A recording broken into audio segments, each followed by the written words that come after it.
My name is Yihong. I'm 16 years old and, honestly, the worst student in my class at Jitsai High School. I didn't get into the good public school, so my parents had to pay extra to send me to this private one. It was just another boring English class. The teacher was droning on, and I fell asleep at my desk, like I usually do.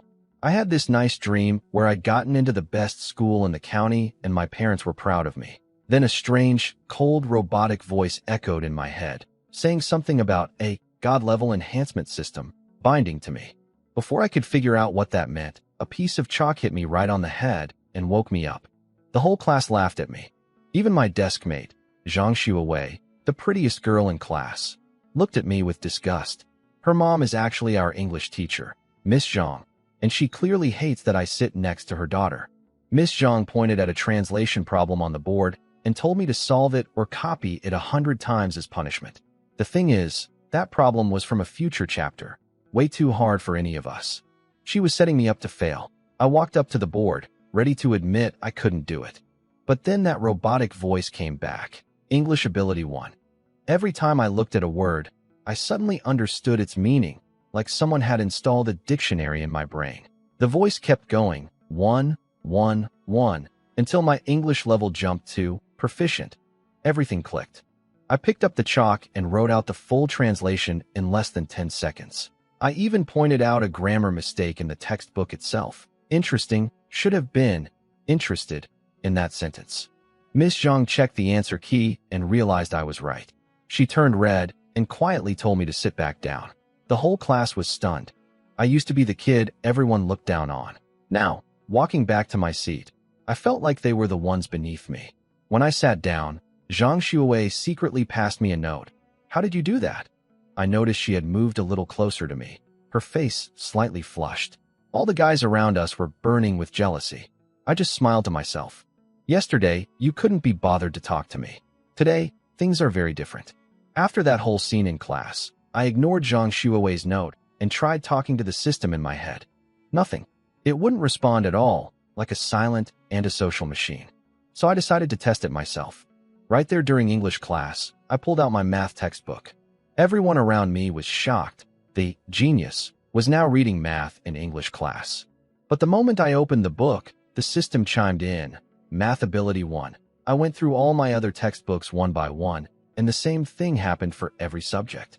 By the end, I had reached proficient level in everything. I figured that with just one evening at home, I could master the entire first-year curriculum. When school ended, I packed all my textbooks into my bag. That's when Zhang Xuewei stood up nervously and asked if we could walk home together since we live in the same direction. Funny, I'd asked her the exact same thing a few days ago, and she'd just rolled her eyes at me. Now she was the one asking. How things change? I said yes. At the school gate, her mom, Miss Zhang, was waiting like usual. She looked annoyed when she saw a boy next to her daughter, but when she realized it was me, her expression turned awkward. She clearly hadn't gotten over what happened in class. Xuewei told her mom she wanted to walk with me to ask some study questions, and Miss Zhang let us go. I could tell she was confused by her daughter's sudden change of heart. Along the way, Xuewei kept asking how I'd gotten so good at studying so suddenly. I dodged every question, which only made her more curious. Then she asked if she could call me Ahong instead of classmate Yi, and I told her she could. I said her name, Xuewei, meant rose in the snow, and that it matched her perfectly. Her face turned bright red. Then the system chimed again. Flirting skill 1. I couldn't believe it. Even that could be leveled up? This system is insane. We reached her house and said goodbye. She looked a little sad, but then smiled when she remembered we'd see each other the next day. I headed to my family's small restaurant, Yes Snack Shop, on a food street in the east side of town. The place wasn't much to look at. Old decorations, barely any customers. It's been in my family since my grandpa's time, and now my parents run it. They spent most of their life savings just to get me into Jitsai High School. I silently promised myself, now that I have this system, I'm going to change things for my family. My mom and Xiaoying started bossing me around the second I walked in. She and my dad, Yi Xiao, the neighbors call him Midnight Snack Brother, bicker constantly. It's their thing. Dad tossed me a piece of raw beef and told me to practice my knife skills. They've been training me to take over the shop since they figured I wasn't cut out for studying. The moment I started cutting the beef, the system kicked in again. Cooking ability 1. I kept going, and the experience points kept stacking up until I hit proficient level. Suddenly my head was full of cooking knowledge I'd never learned before. I figured out the system's ranking. 1 to 10 points is beginner, 11 to 100 is proficient. I still didn't know what comes after 100. My cutting speed shot up dramatically. The rapid-fire thok of the knife made my dad stop what he was doing and turn around. His jaw dropped. He had no idea when I'd gotten this good. After I finished cutting the beef, my dad rushed over to the cutting board and couldn't believe his eyes. Every slice was perfectly even. He admitted he couldn't do it that well himself. He slapped my shoulder hard and laughed, saying the family restaurant finally had a worthy successor. Then the system chimed. Anti-hit ability 1.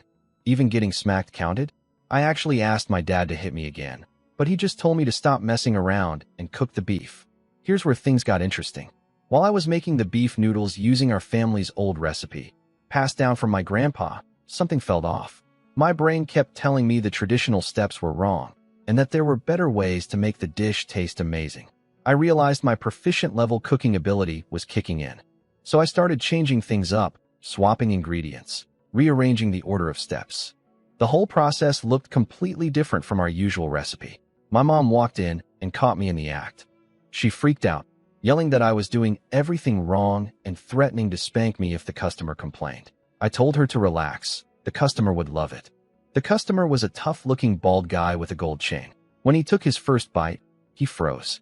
My mom panicked and rushed over to apologize, offering to make a new bowl. But the guy wasn't upset at all.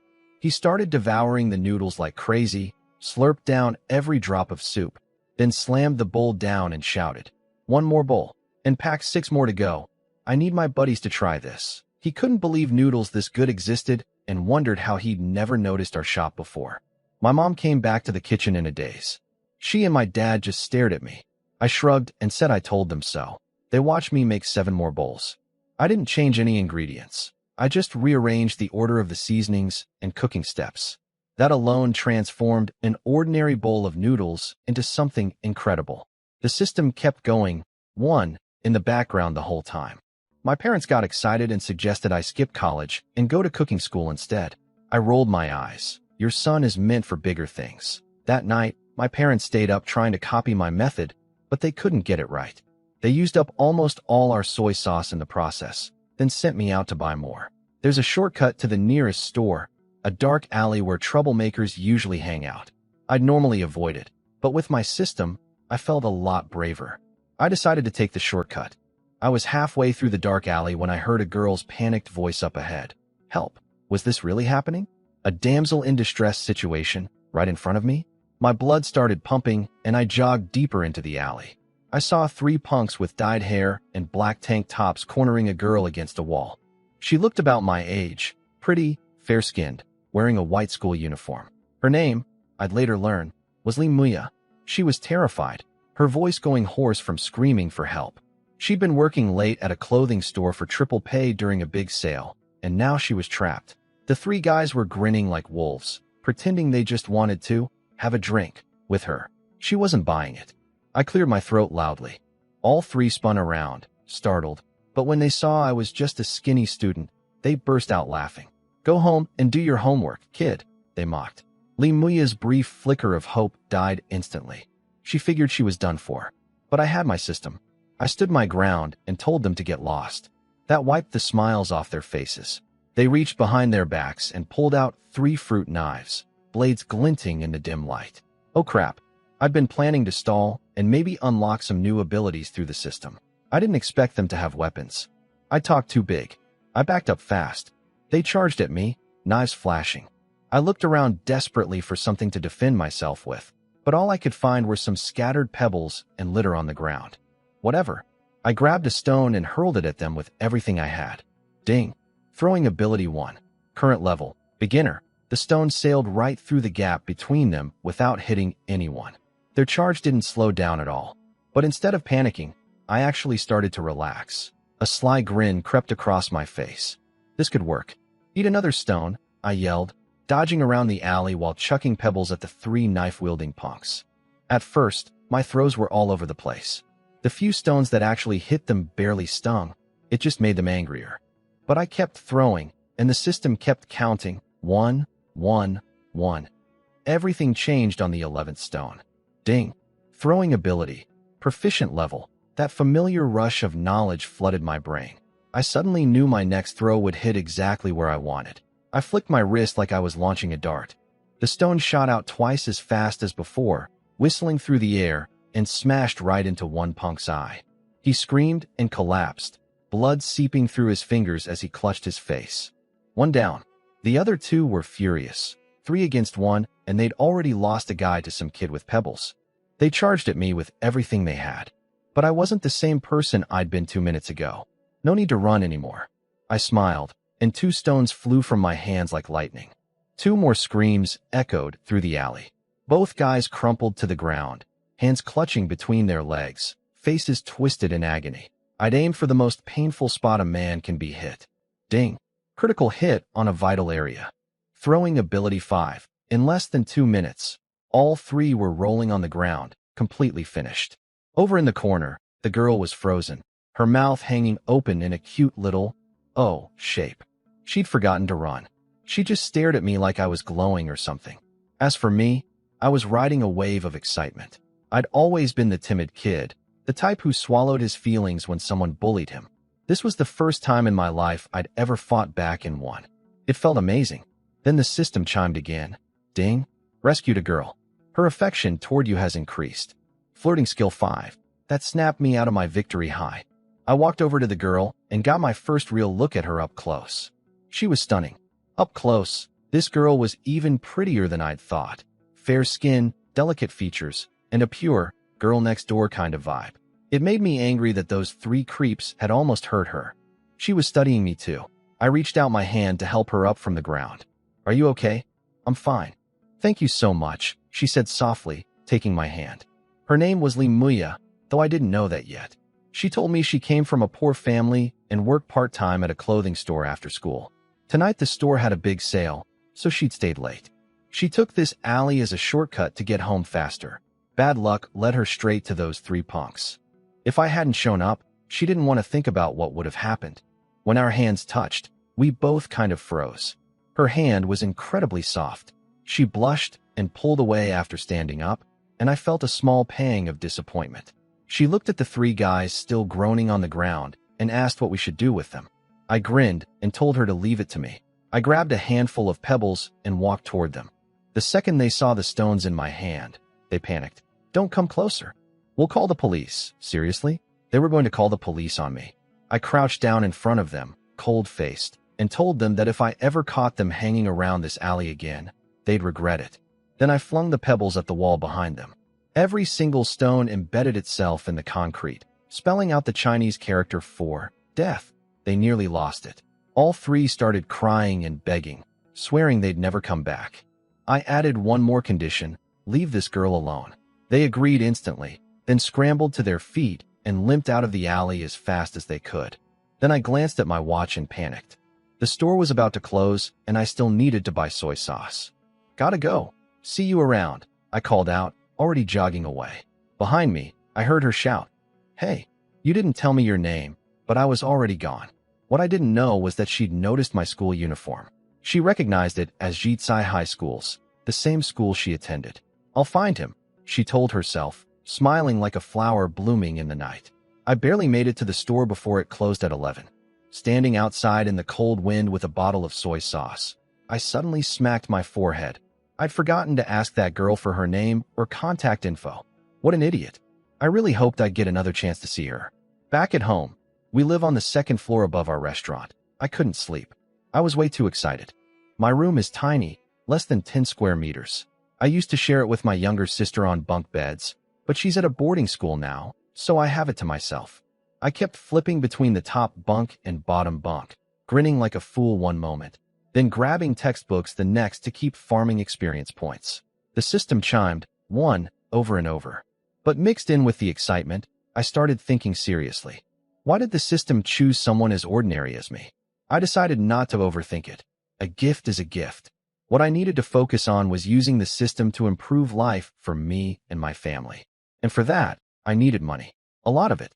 One upgraded bowl of beef noodles wasn't going to cut it. I needed to unlock more abilities and get stronger. I calmed down and tried asking, "System, do you have a status screen?" For once, it actually responded. A stats panel appeared in my mind. All 9 major high school subjects: Chinese, math, English, politics, history, geography, physics, chemistry, biology, were at proficient level, with experience somewhere between 18 and 23 out of 100. I noticed that once you hit proficient, leveling up gets much slower. Just flipping through first-year textbooks wasn't very efficient anymore.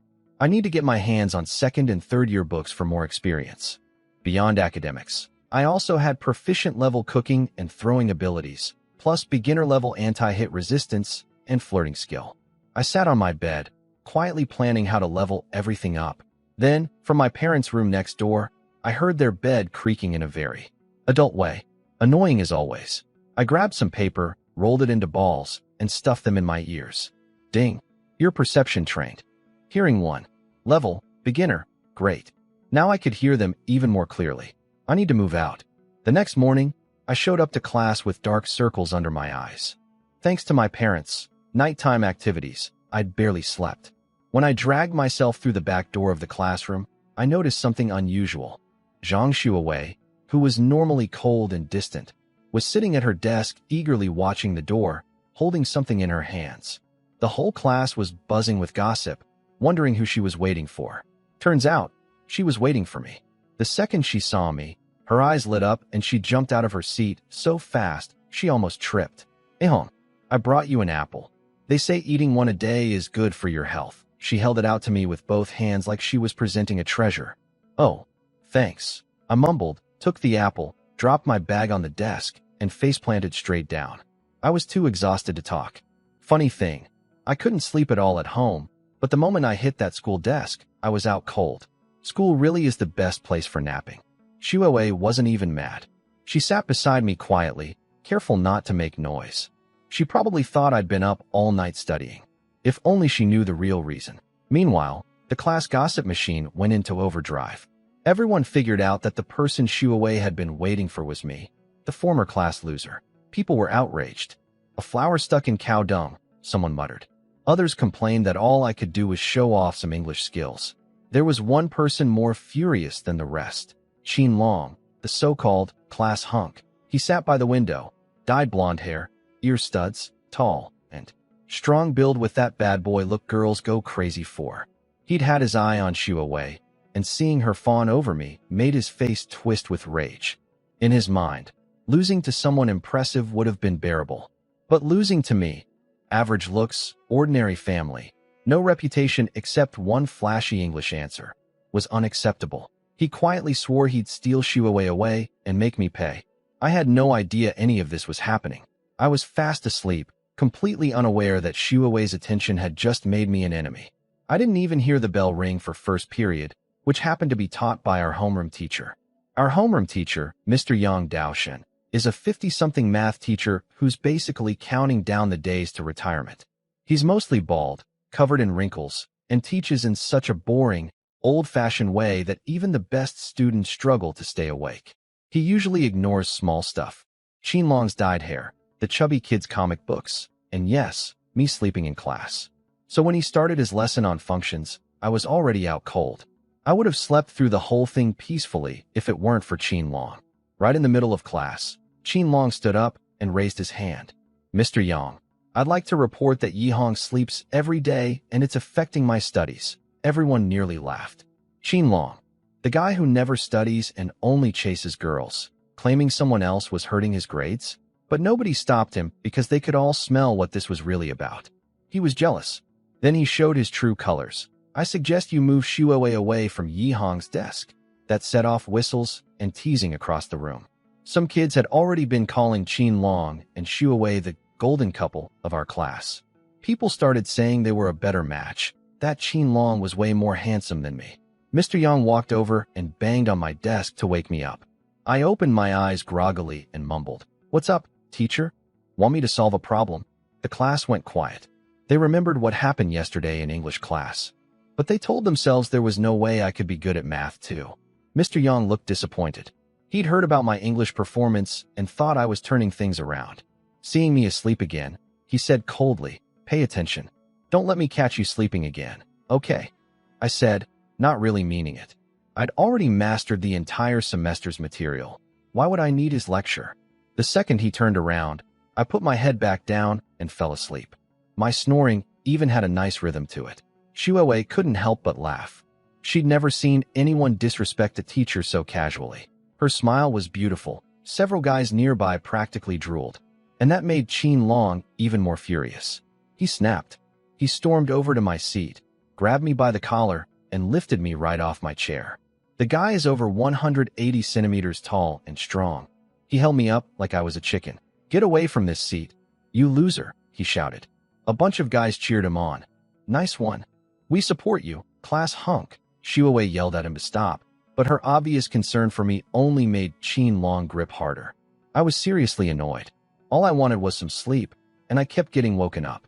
I have terrible morning temper. I opened my eyes and stared at him coldly. He sneered in my face. "Know your place, Yihong. A toad like you doesn't get to eat swan meat. Let go," I said quietly. "Like hell I will." I didn't say another word. I just stared straight into his eyes. Ding. Intimidation Aura 1. Level, Beginner, Aura. It's that commanding pressure powerful people give off without saying a word. And right then, something shifted. Qin Long suddenly felt like I'd become towering and terrifying, like my eyes held an endless storm. He told me later it was the same feeling he only ever got from his own father. His hands went weak. He let go of me involuntarily, and before he could stop himself, the words slipped out of his mouth. "Dad." The entire class went dead silent. The whole classroom went dead silent after Qin Long accidentally called me Dad. Nobody could believe it. After a few frozen seconds, people started whispering, "Did Qin Long just call Yihong Dad?" His face turned bright red. He was so humiliated that he raised his fist to punch me. But before he could, Mr. Yang exploded from the front of the room. Enough! Turns out, our sleepy old homeroom teacher had a fierce side after all. Decades of experience as a teacher meant he knew exactly how to handle troublemakers. When he got serious, even Qin Long had to back down. He ordered us both to sit down, then smiled in a way that made me nervous. He pulled out 2 sheets of paper covered in tiny writing, a qualifying problem for the county high school math competition. He said if either of us could solve it, we'd represent the school at the competition and he'd forgive today's mess. But if we couldn't solve it by tomorrow's math class, he'd put a disciplinary mark on our permanent student records. That scared both of us. In our country, your student record follows you for life. A black mark on it could ruin your future. Mr. Yang, his name literally means deep in wisdom, really lived up to it. Crafty old man. I looked at the problem. It was a massive trigonometric function question, nearly 10 lines long. My head spun just reading it. I asked the system how much experience I'd need to solve it. For once, it actually answered. At least 11 more experience points required. 11 points. Not impossible. I immediately started flipping through my math textbook to farm experience, but I'd already read through it completely. Repeated reading didn't give any more points. I was stuck. I glanced over at Qin Long. Strangely, he looked totally relaxed, even though his test scores were barely better than mine. Something was off. Shuawei noticed I was worried and tried to cheer me up. That gave me an idea. "Shuawei, could you help me borrow some second and third year math textbooks?" She thought about it and said she could try. Her mom had a colleague whose son, a second-year student named Xiaobo, might lend his books. I was thrilled. She asked why I needed them and whether I could really learn that much in one day with no teacher. I just smiled mysteriously. Trust me, I have my ways. What I didn't know was that after school, Qin Long went straight to that same Xiaobo's classroom. He grabbed the scrawny bookworm by the collar and shoved the competition problem into his hands. "Solve this by tomorrow," he growled, "or I'll break your legs." So that was Qin Long's secret. He wasn't planning to solve the problem himself at all. He was going to bully a smart kid into doing it for him. What I didn't know was that Qin Long had his own plan. He'd gone to bully Xiaobo, a well-known math whiz in the second year, into solving the competition problem for him. Xiaobo was too scared to refuse. But then Qin Long spotted Shuawei heading toward Xiaobo's classroom too. He panicked, thinking she was also coming to get Xiaobo's help for me. He hid in the shadows and told Xiaobo to keep quiet about his visit. Turns out, Shuawei was only there to borrow Xiaobo's math textbook. My plan was to read it and earn experience points, not cheat. When Xiaobo went inside to grab the book, Qin Long snatched it from him and asked which pages had the knowledge I'd need for the competition problem. Xiaobo stammered out, pages 30 and 42. Qin Long ripped those exact pages out, handed the ruined book back, and told Xiaobo to keep his mouth shut. So when Shuawei brought me the textbook, I had no idea 2 critical pages were missing. I was so grateful that I blurted out, "Shuawei, let me treat you to beef noodles at my family's restaurant." I swear I was just being nice. But her face turned completely red. Your house? No, no, no. This is moving way too fast." She clutched her bag, lowered her head, and ran off like the wind. I stood there, totally confused. It's just noodles. Why was that so scary? Because of the book borrowing errand, I got home later than usual. When I reached the entrance of our street, I saw a crowd of neighbors gathered together, whispering anxiously. I caught fragments, "midnight snack, brother," and "someone coming for trouble at the restaurant." My heart dropped. I grabbed Uncle Gua, the beef vendor who supplies our shop, and demanded to know what was happening. He looked worried and told me not to go home, to hide at his stall instead. That only made me more certain something terrible was going on. I took off running. The system started chiming like crazy: sprinting ability 1, leg strength 1, lung capacity 1. All these new skills unlocking just from running. Any other time I would have been thrilled. Right now I didn't care. In under 3 minutes I reached the shop, barely out of breath thanks to the system's enhancements. Before today, running a few steps would have left me gasping. What I saw made my stomach sink. 6 or 7 huge, muscular men with mean faces had our little restaurant completely surrounded. These weren't street punks like the ones in the alley. These guys were on a completely different level. Our regular customers were watching from far away, too afraid to come near. I cursed myself for not bringing any stones. But even if I had them, I wasn't sure my throwing skill would be enough against men like these. What scared me most wasn't the thugs outside. It was not knowing if my parents were safe inside. I took a few deep breaths to calm myself down and walked up to the shop entrance. The thugs told me to get lost. They'd reserved the place.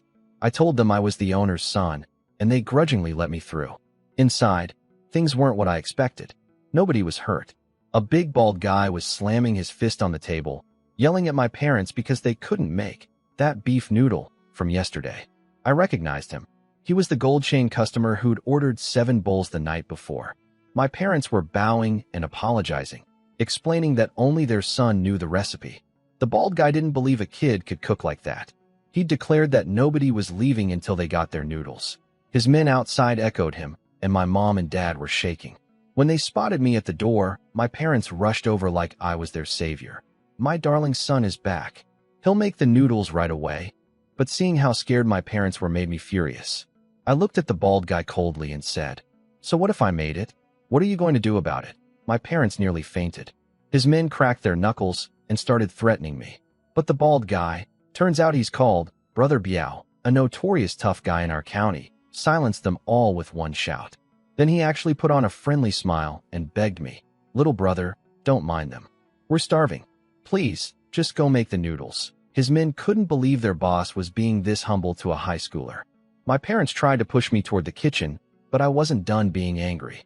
I sat down at a table, casually pulled out the second-year math textbook Shuawei had borrowed for me, and started reading. Brother Biao's eye twitched. "What's this supposed to mean?" "I have a quirk," I said casually. "I need to read for a bit before cooking, or I won't be in the mood." Ding. Composure in front of dangerous people. Intimidation Aura 1. His men were ready to explode, but Brother Biao held them back with a raised hand. He stared at me with those fierce eyes, the kind of stare that would make most people squirm. I completely ignored him and kept reading. Here's the thing. Qin Long had ripped out the key pages from this textbook to sabotage me. But he didn't know about my system. I didn't need to read specific content. Just scanning any page with my eyes gave me experience points. Page after page, the system kept chiming. 1, 1, 1. 10 minutes later, I had all 11 points I needed to solve that competition problem.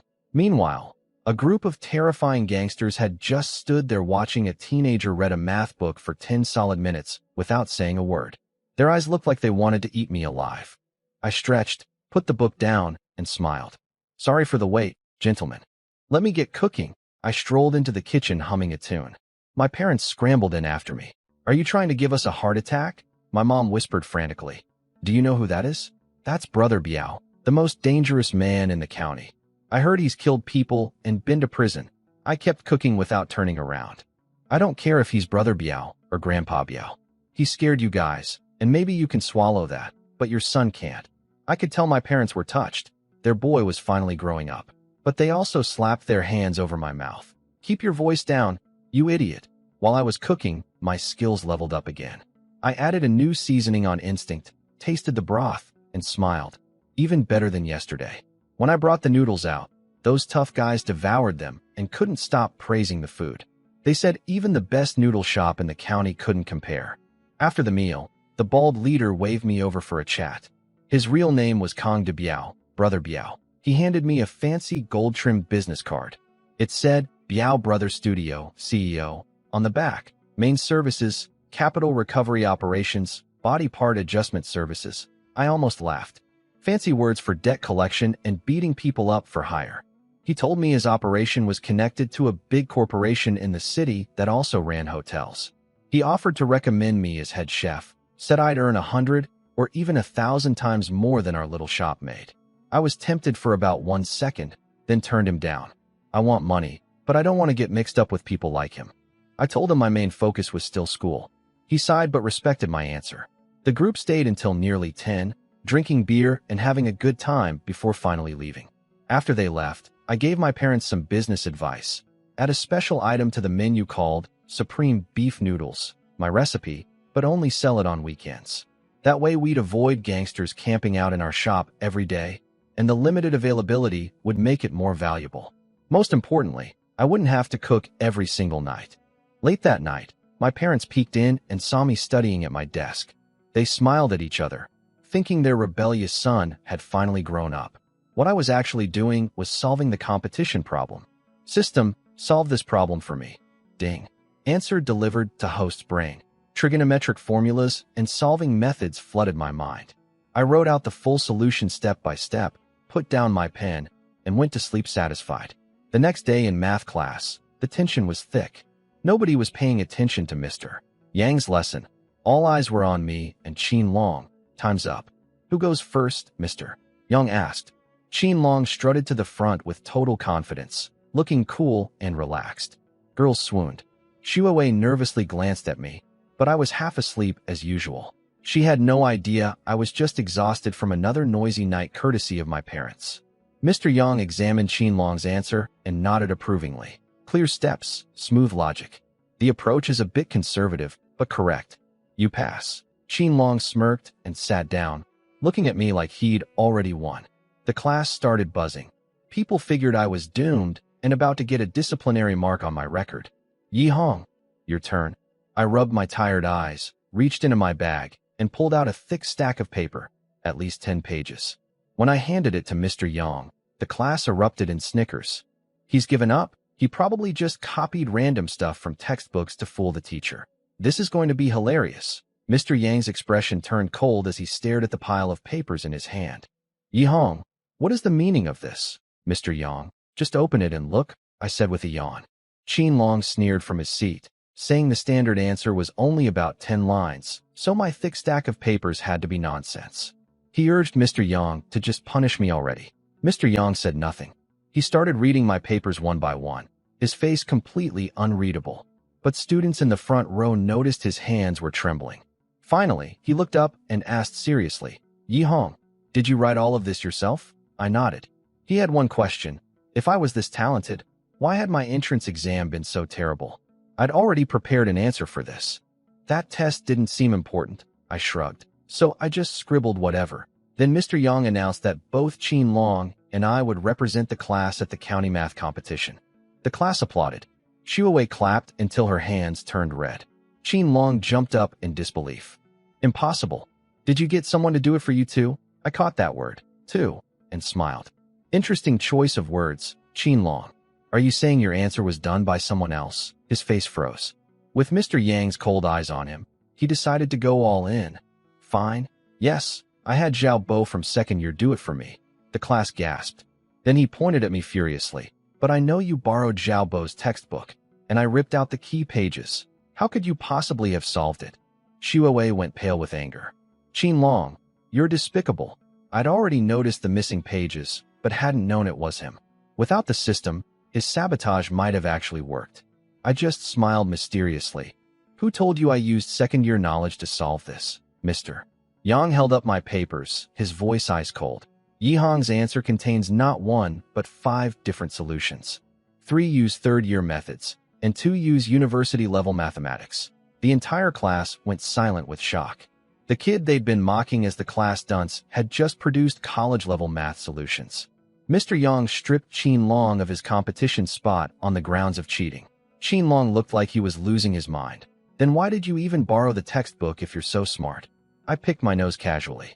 Don't get the wrong idea. I just like using math textbooks as a lid for my instant noodles. Dead silence. Then Qin Long slumped back in his chair, shaking his head like a broken man. Even his seatmate quietly scooted away from him. I'd won completely. From that point on, nobody in class dared look down on me anymore.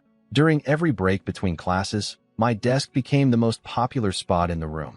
Students, boys and girls, crowded around asking me questions. Some of the girls used studying as an excuse to lean against me, which was nice, but I could feel Shuewei's murderous glare from beside me. Qin Long got dragged to the office by Mr. Yang and disappeared for a while. When the lunch bell rang, I walked out of the school gate and was immediately ambushed by 2 familiar figures, one tall and skinny, one short and chubby. They threw their arms around me and started playfully punching my shoulders. Where have you been these past few days? What happened to our plan to hit every arcade in the county during high school? I laughed and peeled them off me. Cut it out, guys. I've got something serious to tell you. The 2 guys who jumped me outside school were my best friends since childhood. Wang Tuo, a tall skinny tech nerd, and Wei Deshang, a short chubby kid who lives for food and video games. We'd all ended up at different high schools, but we'd made a pact to hit every arcade in the county together during lunch breaks. I'd been ditching them for days, so they were pretty annoyed. I took them to a small restaurant nearby to apologize. While they inhaled their food, I tried the braised pork and frowned. Ever since my cooking skill leveled up, my taste buds had gotten picky. The pork was undercooked, greasy, and dull. I knew I could make it way better. Ding. Food critique. Cooking ability 1. I told them I couldn't hang out at lunch anymore and that they should maybe try studying once in a while. They looked at me like I'd lost my mind. I quoted an old saying about sparrows not understanding the ambitions of swans. They called me crazy and went back to eating. From that day on, they never saw me at lunch again. Where was I going? The school library. Jitsai's library was incredible. Nearly 200,000 books, a massive single-floor building covered in blue stone tiles, with glass doors you could only enter with a student card. I planned to spend every free moment flipping through books to farm experience points. There was one problem. The library was closed during lunch, but the librarian was still there, a beautiful young woman around 20 named Zuziki. She had long black hair, a pretty oval face, and wore a pale yellow dress. I'd remembered her from the school tour at the start of the year. I begged her to let me stay and read. She thought about it and figured it was nice to have company in the empty library, so she agreed, as long as I didn't bother her. She spent her lunches studying for a higher degree, which I respected. I got to work scanning books. I skipped subjects that seemed useless for now, military science, law, agriculture, and focused on academic subjects like math and English. Since I'd already maxed out my regular textbooks, the library was the only way to keep earning experience. Ding. Math 1, English 1, History 1. By the time the afternoon bell rang, I gained about 5 points in each subject. I also unlocked a new ability, focus. Higher focus meant better efficiency and less fatigue. That explained why I didn't feel tired at all. I said goodbye to Zuziki and headed back to class, only to find the classroom empty. I checked the schedule. First period after lunch was PE. I sprinted to the field and barely made it on time. As I joined the lineup, I spotted Qin Long strolling across the field with his hands in his pockets. He seemed to have recovered from this morning's humiliation, but the look he gave me was even more hateful than before. I had a bad feeling. This guy was about to start trouble again. Today's PE class was basketball practice. Our teacher, Jiang Bin, is a young, athletic guy in his 20s. He split the boys and girls into separate courts to practice basic dribbling.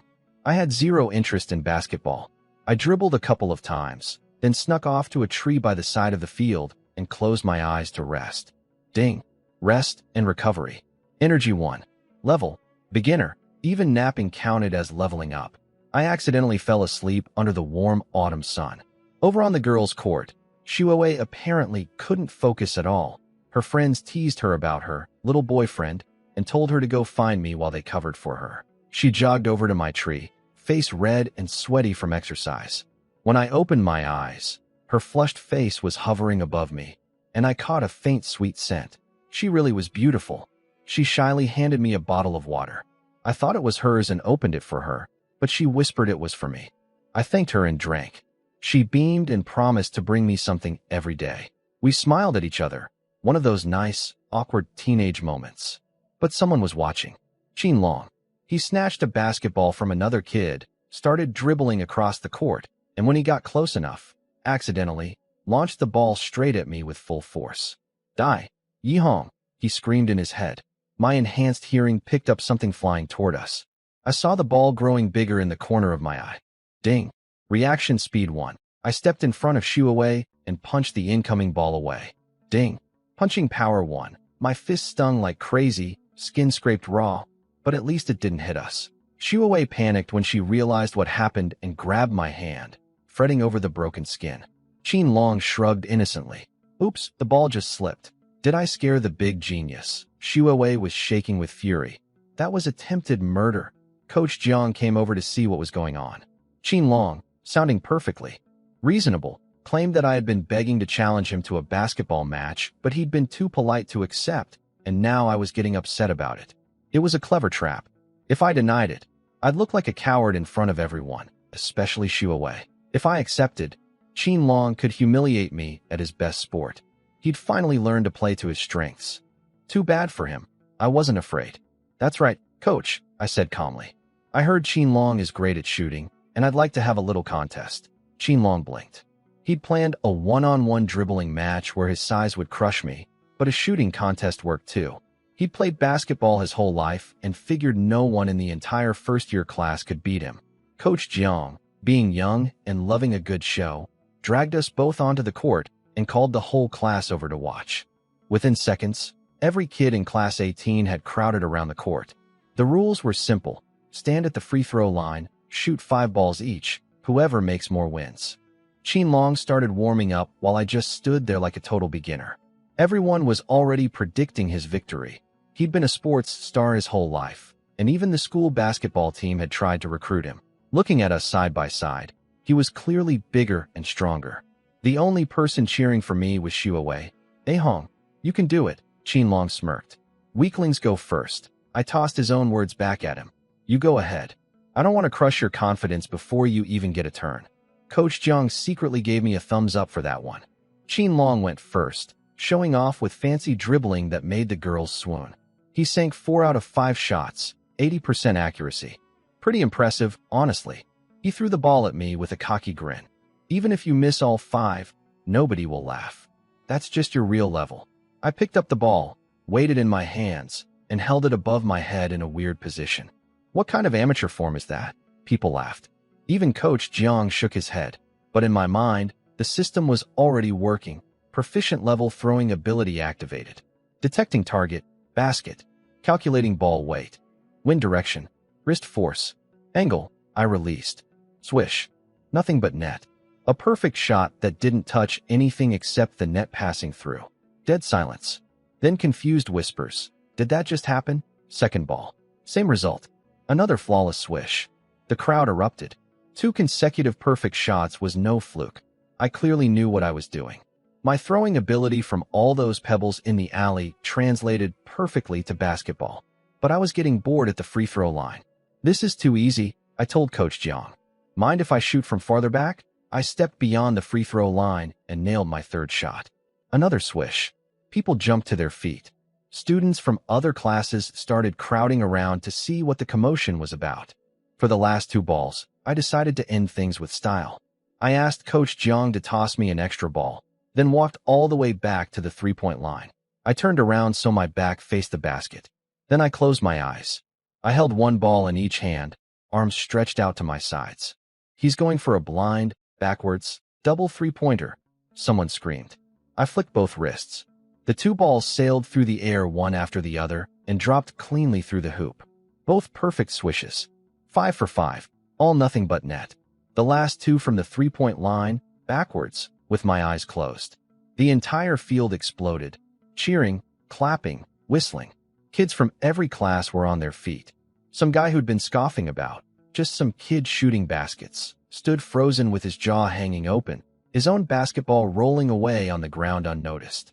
For that moment, the whole field belonged to me. As for Qinlong, he'd quietly slipped through the crowd and disappeared. What was supposed to be a normal PE class turned into my personal show. Everyone forgot about Qinlong completely. Boys crowded around me asking about basketball tips, while the girls watched with starry eyes. Ding. Group admiration triggered. Charisma 1. Ding. Flirting skill 5. Level upgraded to proficient. What I didn't know was that someone was watching from a classroom window. Up in the second-year building, Li Muya, the girl I'd rescued in the alley, had been spacing out for 3 days straight, unable to find me anywhere. In a school of 3,000 students. But when the noise from the basketball court drew her attention, she spotted me in the crowd and shot out of her seat. She nudged her seatmate and found out I was in class 18, first year. "You can't escape me," she murmured with a grin. Back on the ground, I barely escaped the mob of fans. Coach Jiang tried to get me to stay after school to discuss basketball techniques, but I knew better. I could shoot thanks to my throwing skill, but I knew nothing about actual basketball. One real conversation with a professional, and I'd be exposed. I politely declined. The rest of the afternoon, the girls in class kept finding excuses to approach me. First homework questions, now basketball talk. Shuawei turned into a fierce little tiger, blocking every girl who came near my desk. Her excuse: Ahong needs to prepare for the math competition. Don't bother him. I appreciated the peace and quiet, honestly. After school, Shuawei asked to walk home together, and I agreed. But before we could leave, a round figure squeezed through the back door of our classroom. Chubby Zhou Hao, the kid with the famous beauty ranking list. Turns out Zhou Hao doesn't just collect information about pretty girls and read comics. He actually dreams of becoming a manga artist. After seeing my basketball performance, he'd been begging me to let him use me as the main character for a basketball manga. I finally gave in. Fine, draw whatever you want. He was about to say something else when his eyes went completely blank, staring past me. Every guy in the hallway had the same frozen expression. I turned around and smiled. It was Li Muya, walking down the corridor like a graceful white lotus, calm and beautiful. I asked Zhou Hao who she was. He looked at me like I'd committed a crime. "You don't know Li Muya? Class beauty of year 2, class 3. The legendary Ice Queen, who never smiles." A magazine tried to recruit her as a model on her first day, and she turned them down. She's top 10 on the school's official beauty rankings. And you're telling me you don't know who she is? He was genuinely furious at my ignorance. As Li Muya walked closer, Zhou Hao scrambled to fix his hair and tried to talk to her, but she didn't even glance at him. Her eyes were locked on me the entire time. "We meet again," she said with a smile that practically lit up the hallway. Every guy nearby looked like their hearts were melting. "Yeah," I smiled back. We both started to say, that night, at the exact same time, then laughed. It felt less like two strangers and more like two people who'd known each other forever. She held out her hand. "Year 2, class 3. Li Muya, year 1, class 18. Yihong." I shook her hand. Same soft feeling as that night in the alley. Zhou Hao's brain short-circuited trying to process what he was seeing. Shuawei puffed her cheeks and asked with a hint of jealousy, "Ahong, you two already know each other." I told them the story as we walked. Shuawei's emotions went on a roller coaster, scared, worried, impressed, and by the end she was holding Muya's hand with genuine concern. The two girls hit it off immediately, chatting like old friends. I somehow ended up feeling like the third wheel. At a crossroads, Muya said goodbye. She had her part-time job at the clothing store. I told her to get home early. She smiled warmly, then watched us leave. I didn't see the determined look on her face as she whispered to herself, "Li Muya, fight for your happiness." What I also didn't know was that back at school, Mr. Yang had taken my math competition answer to the principal's office. He asked Principal Zhang Chanjiang to reserve one of the school's 2 precious guaranteed admission spots to Jiang University, the top school in the province, for me. The principal acknowledged my talent, but said he wanted to wait and observe. Mr. Yang left disappointed. Moments later, The principal got a phone call from a wealthy school board member asking him to save that same admission spot. The principal agreed without hesitation. Outside the door, Mr. Young overheard and smiled bitterly. I wanted to do something meaningful before retirement, but I guess you don't have that kind of luck, kid. I knew nothing about any of this. When I got home, I was stunned to find a massive line of people outside our restaurant. Nearly every neighbor on the street was queued up. My parents were desperately explaining that the supreme beef noodles were weekend only and limited supply. But nobody cared. Uncle Guo, the beef vendor, was leading the charge. Come on, midnight snack brother. Don't keep the good stuff to yourselves. Apparently, Brother Biao and his crew had been spreading the word about our noodles all over town. Overnight, our tiny shop had become famous. The first wave of curious customers was our own neighbors. I stood there half laughing, half groaning, trying to figure out how to handle this mess. Everyone, listen up, I shouted, standing in front of the crowd outside our shop. Nobody paid attention. They were all talking over each other. So I yelled louder. Shut up. Ding. Intimidation Aura 1. That worked.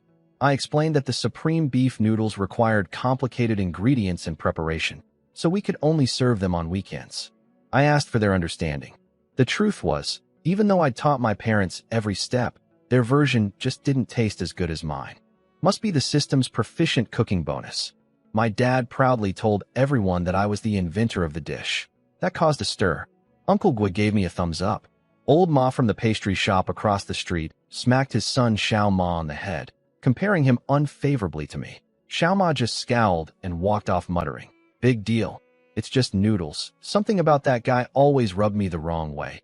He constantly looked like the world owed him money." That night, my family discussed strategy.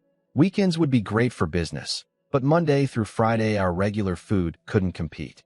My dad joked that customers refused to eat his noodles now that they'd tasted mine. I proposed inventing a brand new dish that my parents could make without my help. My mom knocked me on the head. Inventing recipes isn't that easy. Your grandpa traveled across provinces to create that beef noodle recipe. I smiled. How do you know until you try? I got on our old desktop computer and started researching recipes. I focused on pastries. They last several days, can be mass-produced, and wouldn't compete with our noodles. Ding. Computer skills 1. Ding. Cooking ability 1. Over the next few days, I settled into a routine. School, library, school during the day, recipe research at night. Qin Long had finally stopped bothering me after embarrassing himself so many times. Meanwhile, a brand new pastry recipe was taking shape in my mind. Then Saturday arrived. When my parents opened the shop at 6:30 a.m., a line of nearly 100 people stretched down half the street. Word had spread far beyond our neighborhood. People from all over the county had come. Brother Biao was first in line, slapping his bald head with excitement. Finally open. I've been dying for this. We prepared extra tables outside and even borrowed space from neighboring shops, but it still wasn't enough. People stood eating their noodles without seats. The sounds of slurping and the amazing aroma filled the whole street. Customers raved about the food, some cursing themselves for not ordering 2 bowls, others planning to come at 4 in the morning next weekend. But across the street, Xiao Ma watched our success with dark eyes. He turned to a guy in a baseball cap beside him and said quietly, "You know what to do?" "Of course," the guy replied. "Find a fly in the noodles, right? Easy." He pulled his cap low and joined the line. Meanwhile, 2 small figures were walking up the street toward our shop.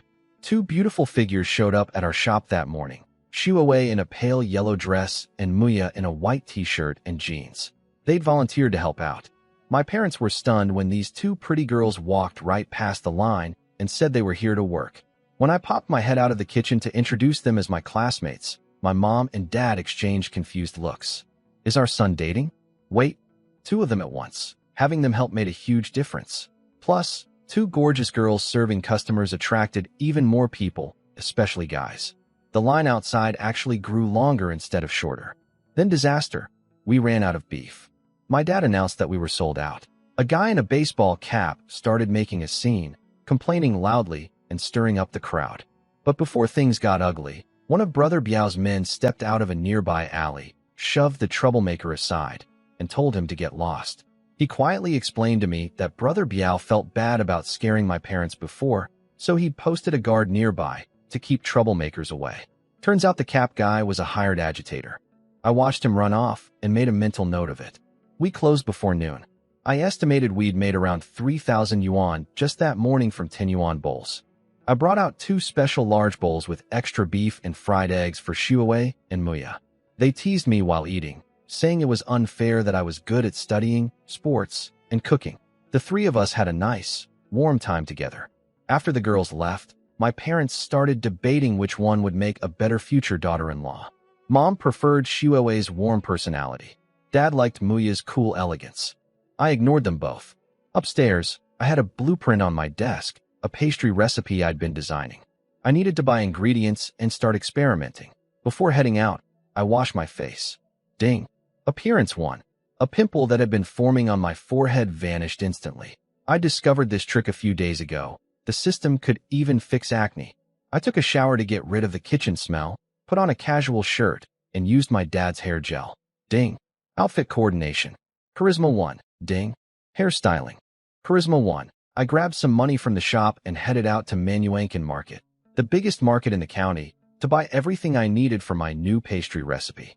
Since there's no bus to the south side of town, I needed a vehicle to haul ingredients. I borrowed an electric 3-wheeler from Uncle Dong, the neighbor who runs a barbecue shop. He's a jolly, round-faced guy who's good friends with my dad. He agreed instantly, but his wife muttered about how he should be charging rent. Thanks to my enhanced hearing, I caught every word. I offered to pay, but Uncle Dong insisted it was free or nothing. The 3-wheeler was ancient, rusty, rattling, probably as old as Uncle Dong himself. People on the road pointed and laughed. Since when can scrap metal drive? Hey kid, value your life? I wanted to cover my face with a bag. Ding. Driving ability 1. 20 minutes later, I reached Manhwa Market, the biggest in the county. I worked through my shopping list, going from stall to stall, bags piling up on my body. Ding. Carrying heavy loads. Strength 1. Arm power 1. At a bean shop, the middle-aged owner tried flirting with me, teasing me to call her Big Sister instead of Annie for a discount. The system actually chimed in, saying my charisma and flirting skills could trigger a discount if I played along. So I swallowed my pride and called her Sister. She laughed so hard she sold me 10 pounds of red beans at half price. Maybe I could make a living off my face alone. I was about to head home when I heard a desperate scream nearby. An elderly man had fallen to the ground, pointing at a figure running through the crowd. Kidnapper. He took my granddaughter. Someone help. Nobody could hear him over the noise of the market. The kidnapper, clutching a little girl in a pink dress, was already disappearing into the sea of people. The old man had hurt his back and couldn't even stand. He just sat there crying helplessly. This hit me hard. When I was little, I'd almost been kidnapped myself at a market. I hate child traffickers more than anything. I closed my eyes and focused all my attention on my ears, filtering through hundreds of voices, vendors shouting, people haggling, phone conversations, searching for one specific sound. Ding. Sound discrimination. Hearing upgraded to proficient level. Suddenly, all the noise became organized and clear. And there it was, a tiny, weak cry. Grandpa, got you. I dropped all my shopping bags next to the old man. Watch my stuff. I'll bring your granddaughter back. Before he could respond, I plunged into the crowd. My body weaved through gaps between people like a fish. Ding. Flexibility 1. Dodge ability 1. Sprint speed 1. I silently thanked my parents' noisy nighttime habits for training my hearing all those nights. Just before the market exit, I finally spotted the kidnapper's back. The kidnapper was wearing all black with a face mask, holding the little girl under his arm as she struggled. Some guys near the market exit tried to stop him, but he shoved them aside. Then a black motorcycle pulled up, his partner, and they took off with the girl. I didn't hesitate. I sprinted to Uncle Dong's 3-wheeler and floored it. So there we were, a roaring motorcycle up ahead, and my rattling pile of rust chasing behind. Clank, clank, clank. The motorcycle rider glanced back and laughed. Some kid in a junk tricycle is following us. His partner sneered. That thing can't catch us. Just head south out of the county. Past the market was an abandoned construction site full of rocks, steel, and rubble. The motorcycle slowed down on the rough terrain, but it was still faster than me. The gap was widening. Then the system chimed. Driving ability upgraded to proficient. Suddenly, I felt completely one with the vehicle. I slammed the gas and started weaving through obstacles like I was in a street racing movie. The three-wheeler drifted through gaps between debris like a ghost. The whole frame was shaking and overheating from being pushed way beyond its limits. The kidnappers looked back and nearly lost their eyes. A rusty three-wheeler was somehow gaining on their motorcycle. The look on my face must have been terrifying, because the driver panicked and hit a rock. The motorcycle lurched, its back wheel lifting off the ground. My chance. I hit a small dirt ramp, went airborne, and slammed the three-wheeler straight into the motorcycle. Bang! Everyone went flying. I'd already prepared. I leaped off, caught the little girl midair, and twisted my body underneath her as we hit the ground. I skidded several meters on my back. The pain was the worst I'd ever felt in my life. Ding! Pain resistance 1. Recovery ability 1. A cool sensation spread across my wounds, easing the pain. The three-wheeler was completely destroyed. Wheels popped off, black smoke pouring out. Sorry, Uncle Dong. I smiled at the little girl. Don't be scared. Big Brother's here to save you. She wiped her tears and nodded bravely. Sienna isn't scared. Sienna is very brave. The two kidnappers got up, their masks gone, revealing scarred, ugly faces. They were hurt, but still mobile, and they charged at me with fists raised, swearing to break my limbs. I told Sienna to hide behind a wall, then faced the two grown men. My heart was pounding, partly from nerves, partly from excitement. They swung at me simultaneously, but with my enhanced focus and vision, their fists seemed to move in slow motion. I could see every detail of their punches. Ding! Reaction 1. Dodge ability 1. I ducked. Both fists sailed over my head. Then I spotted their openings and drove my fists into both their stomachs at the same time. Ding! Arm strength 1. Punching power 1. They doubled over, vomiting bile, and collapsed to their knees. 2 hits, 2 knockdowns. I stood over them, cracking my knuckles. Punching people was way more satisfying than throwing pebbles. I walked toward them with a smile that definitely wasn't friendly. The two kidnappers were shaking as I walked toward them. I joked about selling them to another country, which scared them white. Then I ripped their jackets into strips and tied them up tight. Ding! Binding technique 1. I really didn't need that skill on my resume. They kept begging and offering money, so I pulled off my socks and stuffed them in their mouths. Let's just say those socks had character. Their eyes bulged and they nearly passed out from the smell. Peace at last. The three-wheeler was totally wrecked. Uncle Dong was going to kill me. But little Sienna tugged my sleeve and pointed at the fallen motorcycle. Smart kid. 5 minutes later, I was riding the motorcycle with Sienna in my arms, and the two kidnappers tied to the back by cloth strips, stumbling along behind us. When I hit the gas, their screams echoed across the empty field. I might have enjoyed that a little too much. By the time we got back to the market, it was almost dark. Our bizarre little parade. A teenager on a motorcycle with a little girl, dragging two battered men behind, drew a massive crowd. The police were already there, questioning the old grandfather. Sienna leaped from my arms and ran to him. They hugged and cried together. That made everything worth it. Then the kidnappers did something nobody expected. They threw themselves at the police officer's legs, sobbing, "Please arrest us. Take us away. We're kidnappers. Just lock us up." Everyone stared. They'd never seen criminals so desperate to be caught. People were wondering what on earth I'd done to them. 2 officers approached me, a tough-looking middle-aged man named Duan Feihu from the Criminal Investigation Unit, and his young trainee Song Lingling, who was barely older than me and looked at me with obvious curiosity and a hint of competitive annoyance. This was her first real case, and a high schooler had already solved it before she arrived. The crowd cheered. People called me a young hero and started snapping photos. The grandfather grabbed my hands with tears streaming down his face, thanking me over and over. I asked nervously if I'd get in trouble for roughing up the kidnappers. Officer Duan laughed and said of course not, but he'd need me to come to the station to give a statement. I agreed, then glanced at all my grocery bags still sitting on the ground. He promised to have someone deliver them to my house. Sienna and her grandfather were sent home by the police. Before leaving, the little girl waved at me happily, and her grandfather, who said his family name was Kai, promised to visit our restaurant to thank me properly. I gave him the address without thinking much of it. I spent the whole evening at the police station giving my statement. By the time I came out around 10 o'clock, Officer Duan and his trainee Song Lingling walked me to the door. They'd pieced together the full story and clearly didn't see me as just some kid anymore. They both gave me a formal salute. Ling Ling even asked if I'd consider joining the police force, which earned her another glare from her boss. Officer Duan quietly told her later, I overheard with my enhanced hearing that a teenager with my kind of courage and fighting skills probably wasn't ordinary. He suspected I might have powerful people behind me. He was wrong about that, but I didn't mind the respect. A police car drove me home. When we pulled up to our street, only our shop's lights were still on. My parents were standing outside in the dark, watching for me. Mom grabbed me in a hug and cried. Dad didn't say anything, but his eyes said enough. They'd been told what happened, but they couldn't relax until they saw me in person. Mom inspected me head to toe. She was confused when she saw my shirt was torn to shreds on the back, but my skin was perfectly smooth underneath, not a single scratch. That was my beginner-level recovery ability at work. Even I was impressed. I promised them I wouldn't do anything that dangerous again, and they finally let me go to bed. Lying there that night, I pulled up my status screen. In less than a week since getting the system, I'd unlocked dozens of abilities.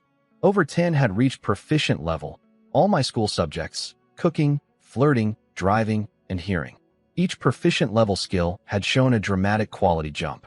Today's rescue wouldn't have been possible without proficient hearing to locate the girl and proficient driving to chase down that motorcycle on a rattling three-wheeler. My next goal was clear: get every ability to proficient as fast as possible. I slept deeply that night, but plenty of other people in the county couldn't sleep. They were still thinking about our noodles. Someone wrote a social media post titled, "If you haven't tried these noodles, don't call yourself a local." It included photos and a passionate review praising the supreme beef noodles from every angle. The post went viral overnight. Comments ranged from, "I'm bringing a knife to your house if I can't get a bowl tomorrow," to, "My wife made me promise to line up at 5 a.m. Now I'll have to go at 4. Ironically, a separate article about a teenage hero who'd fought 2 kidnappers at the market got way less attention than the noodle review. The next morning, I was up before 5. My parents were still asleep. I crept downstairs to the kitchen to begin working on my new pastry recipe. I woke up before 5 and snuck down to the kitchen to work on my new pastry. With my proficient cooking ability guiding me, I mixed glutinous rice flour, sugar, osmanthus flowers, and red beans, then steamed it for 20 minutes. What came out was beautiful, a round, translucent red cake dotted with golden flower petals, like stars embedded in a ruby. I was sure 9 out of 10 girls would stop in their tracks seeing this thing. I took a bite. Sweet, soft, warm, and incredibly satisfying. I named it Supreme Osmanthus Red Bean Cake. Ding! New dish invented. Cooking 5. By 6, the line outside was already twice as long as yesterday. That viral social media post had done its job. Shuewei and Muya showed up early to help again. We'd ordered extra beef this time, but it was still running low by mid-morning. Then trouble started outside. I heard a shrill voice screaming, "No more borrowing. Get that brat Yihong out here." It was Xiao Chunlan, Uncle Dong's wife. I went outside and found her throwing our customers out of her barbecue shop's borrowed seating area, calling me a thief in front of everyone. She was demanding I return the three-wheeler. That's when it hit me. I'd been so busy that I'd completely forgotten to tell Uncle Dong about the destroyed vehicle. But instead of asking what happened, this woman was publicly accusing me of stealing. Uncle Dong himself wasn't angry exactly. He just looked sad. He said the old three-wheeler had sentimental value after all these years together. He just wanted it back. I sighed. "Uncle Dong, I can't return the old one. It's gone. But I'll buy you a brand new one." His wife laughed nastily. "A new one? Do you know how much that costs? You're just a broke student. Selling a few bowls of noodles doesn't make you rich." My mom fired back, and my dad promised they'd cover it. But the damage was being done. I could hear customers in line whispering about me being untrustworthy. Some were even leaving. If I didn't fix this fast, our shop's reputation could be ruined. Then, at the far end of the street, a convoy of luxury cars appeared. 4 black Mercedes sedans flanking a silver BMW with the license plate, Jiang, 8888. People in line parted to let them through, whispering in awe. Someone recognized the plate number as belonging to the Kai Group's chairman. The convoy stopped right in front of our shop. Bodyguards in black suits emerged and opened the BMW's door with an umbrella. A little girl in a flower dress leaped out of the car. The moment she saw me, her face lit up with the biggest smile, and she launched herself straight into my arms. "Big brother. We meet again." It was Sienna. Big brother, Sienna clung to me, refusing to let go. I hadn't expected to see her again so soon. From the silver BMW stepped a commanding middle-aged man in an expensive gray suit, the kind of person who clearly held power. People in the crowd recognized him immediately as Kai Jiannan, one of the top 10 entrepreneurs in the county, head of the Kai Group. Then he helped the old man, Sienna's grandfather, out of the car. His name was Kai Hung. Some businessman in the crowd rushed over just to say hello to Kai Jiannan, practically glowing when he got a cold, in response. That's how much influence this family had. Kai Hung told me they'd come specifically to thank me. Kai Jiannan handed me his business card with both hands and said, "Xiao Yi, if you ever need anything, come find me at the Kai Group. I'll make it happen." The crowd gasped with envy. People spend years trying to get a meeting with this man, and here he was making promises to a teenager. Old Mr. Kai noticed the tense atmosphere and asked what was wrong. I explained the whole mess with the three-wheeler. He shook his head with a laugh, then turned to the crowd and told the full story of yesterday's rescue in a booming voice. How I'd chased 2 kidnappers on a rusty three-wheeler across an abandoned construction site and fought them both to save his granddaughter. A hero like this, do you really think he'd steal a tricycle? He declared. People suddenly connected the dots with the police article from last night. The crowd burst into applause. I felt the system chime, reputation won, being praised for good deeds. But Xiao Chunlan still wouldn't quit. How do we know this isn't all staged? She sneered. Slap. Uncle Dong smacked her across the face. Are you insane? You think a man like Mr. Kai would come here to act in a play? He was furious, yelling at her to stop embarrassing them. She collapsed on the ground crying, and honestly, some of what she said wasn't entirely wrong. She complained that Uncle Dong kept lending things out and letting neighbors use their space while their own business suffered. I realized I'd been so focused on growing our shop that I hadn't considered how it affected the people around us. I need to think about expanding our own space. Kai Jiannan had been watching this whole scene with cool eyes. He snapped his fingers and called over his secretary, a sharp-looking woman in a professional skirt suit and red-framed glasses. Have someone bring the best 3-wheeled motorcycle from our subsidiary. Now, I looked at his business card again. Kai Group, main business, vehicle sales, including cars, motorcycles, and utility vehicles. Old Mr. Kai chuckled. My son might not be able to get you everything on short notice, but vehicles? That's the one thing he's never short of. 10 minutes later, a brand new 3-wheeled motorcycle rolled up to our shop. It was gorgeous, sapphire blue, sleek design, gleaming in the sunlight. A crowd gathered around it instantly. Uncle Dong and Xiao Chunlan stopped fighting and stared at the beautiful machine with wide eyes, too intimidated to even touch it. The guy from Fading Company explained to the crowd that this wasn't just any 3-wheeler. It was a Poseidon, brand vehicle developed by the Kai Group using cutting-edge technology, exported to Western countries. When someone guessed it cost 50,000 yuan, the man scoffed. 500,000. Xiao Chunlan nearly fainted hearing that number. Kai Jiannan looked coldly at Uncle Dong and his wife. This vehicle is yours. Don't bother Xiao Yi again. Uncle Dong couldn't believe it. He and Xiao Chunlan bowed over and over, thanking Kai Jiannan. He redirected them to thank me instead, but I couldn't resist a dig.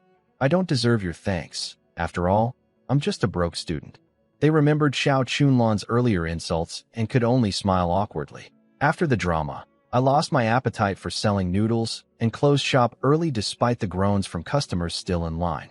I invited the Kai family inside. My dad broke out his best tea, the kind he'd been saving and never dared drink himself. Shuewei and Muya helped my mom clean up, stealing glances at me the whole time, amazed that I could chat so casually with someone as powerful as Kai Jiannan. Ding. Composure in front of business elite.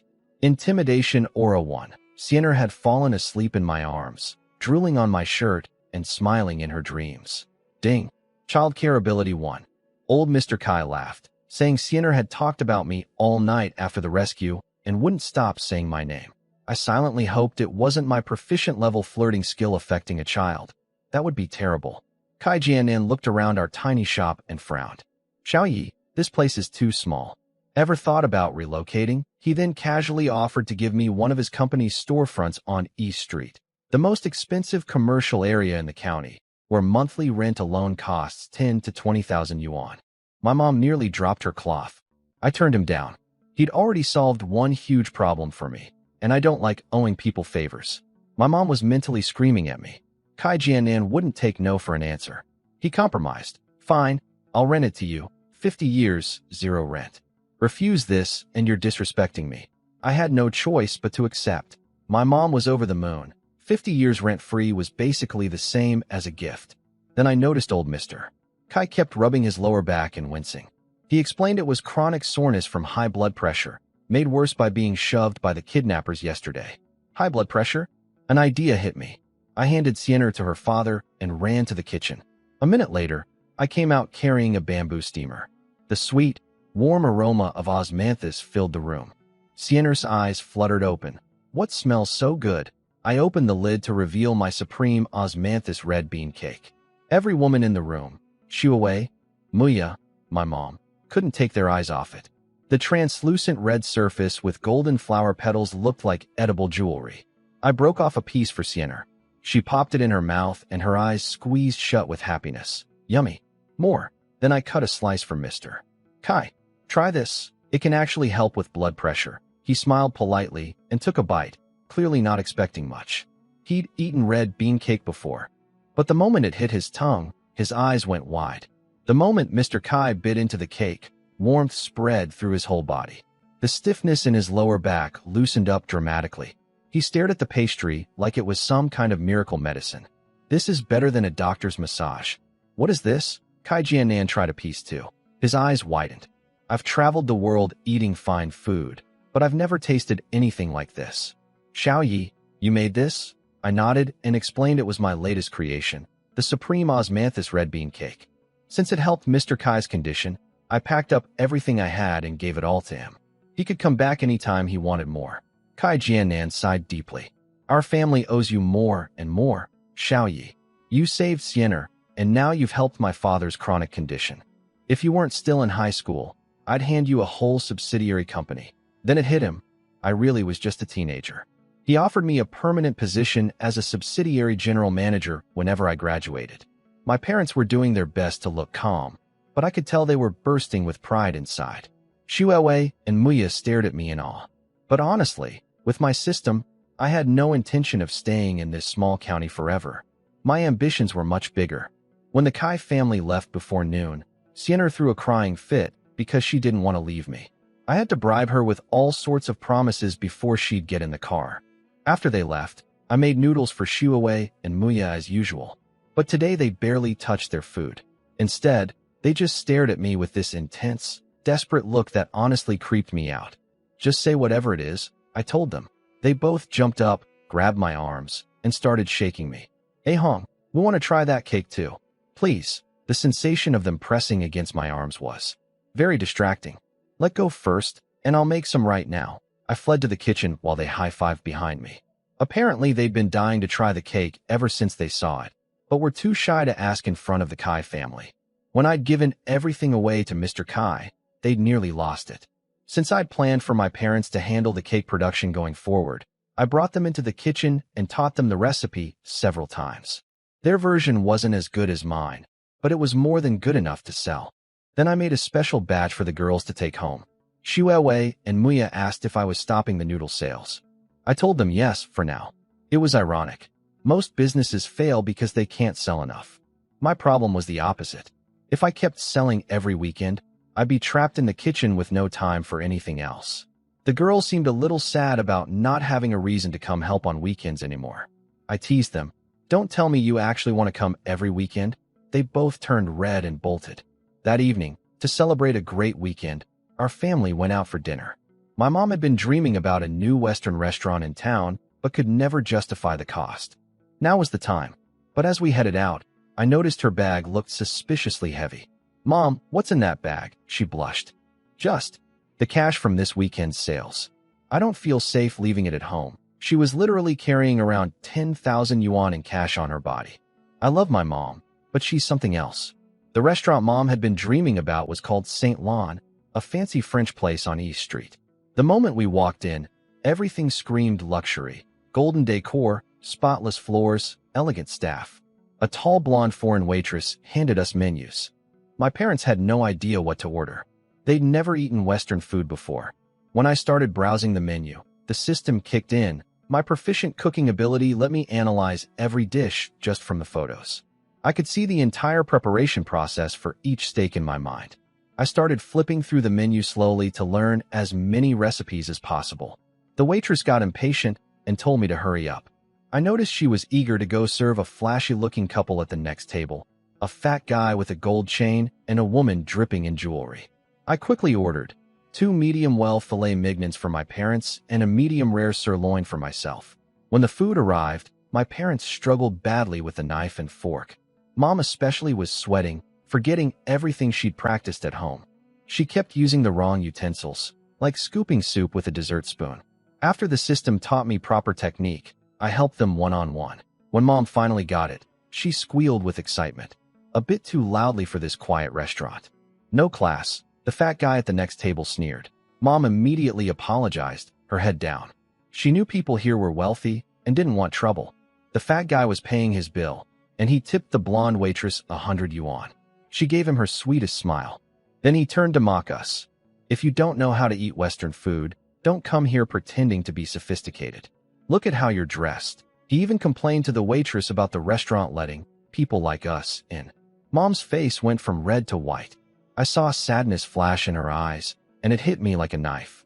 I spoke up, my voice cold. Not knowing Western table manners doesn't mean someone lacks class.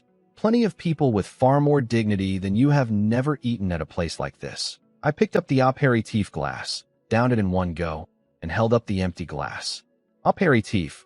I'll drink it whenever I feel like it. A meal is just a process. People who hide behind fake etiquette to pretend they're upper class are the ones who truly have no manners. I could eat with my bare hands if I wanted. What are you going to do about it? The waitress smiled and said eating with your hands was indeed impolite. I looked at her evenly. You're right, but that's not what a restaurant employee should be saying right now. If I were your manager, you'd be fired. Your job is to de-escalate conflicts, not take sides. Though I understand, he did tip you 100 yuan. Her smile froze. She'd never met a Chinese customer who'd talk to her like that. And by the way, I continued, our lady here spoke a bit loudly and already apologized. That should be enough. Meanwhile, someone else has been barking insults like a rabid dog. It's pretty obvious who actually has class and who doesn't. Ding. Debate ability 1. Intimidation aura 1. My dad secretly gave me a thumbs up under the table. Mom wiped her eyes, touched and proud. The fat guy's face turned purple. You've got a smart mouth, kid. Whatever. I'm not going to waste my time arguing with some country bumpkin. He stormed off with his companion. The fat guy was heading out but couldn't resist one more insult, calling us country bumpkins pretending to be rich. My mom muttered, just a nouveau riche, under her breath, which set him off again. I smiled and said, actually, when it comes to being nouveau riche, you can't even compete with our lady here. Then I, accidentally, unzipped my mom's bag, revealing the massive pile of cash inside. The guy's eyes nearly popped out. Who walks around casually carrying over 10,000 yuan? He realized my mom was a more authentic, nouveau riche than he'd ever be. He grabbed his woman and fled the restaurant. We finished our meal in peace. When it was time to pay, the floor manager himself came over instead of a regular waiter. He apologized for the poor service, but the blonde waitress was right behind him, clearly having reported me as a troublemaker. I decided to teach them one more lesson. I raised my voice so the whole restaurant could hear and started listing every flaw in their sirloin steak. The thickness was wrong. The marination time was too short. They hadn't pre-treated it with proper olive oil and sea salt. All knowledge straight from my proficient cooking ability. The other diners were fascinated, nodding along. The manager started sweating. The waitress stood frozen. Being French herself, she could tell I wasn't making things up. Then I casually mentioned that a friend of mine was thinking about opening a steak restaurant in town, and that with St. Land's quality as the competition, his business would thrive. I had no such friend, of course. But the manager believed me completely and nearly collapsed with panic. He offered to comp our entire meal as an apology. My mom tugged my sleeve. We'd eaten, we'd gotten justice, no need to push further. I agreed and told them to stop looking down on people. On our way out, Mom tipped the blonde waitress 100 yuan with the most satisfied expression I'd ever seen.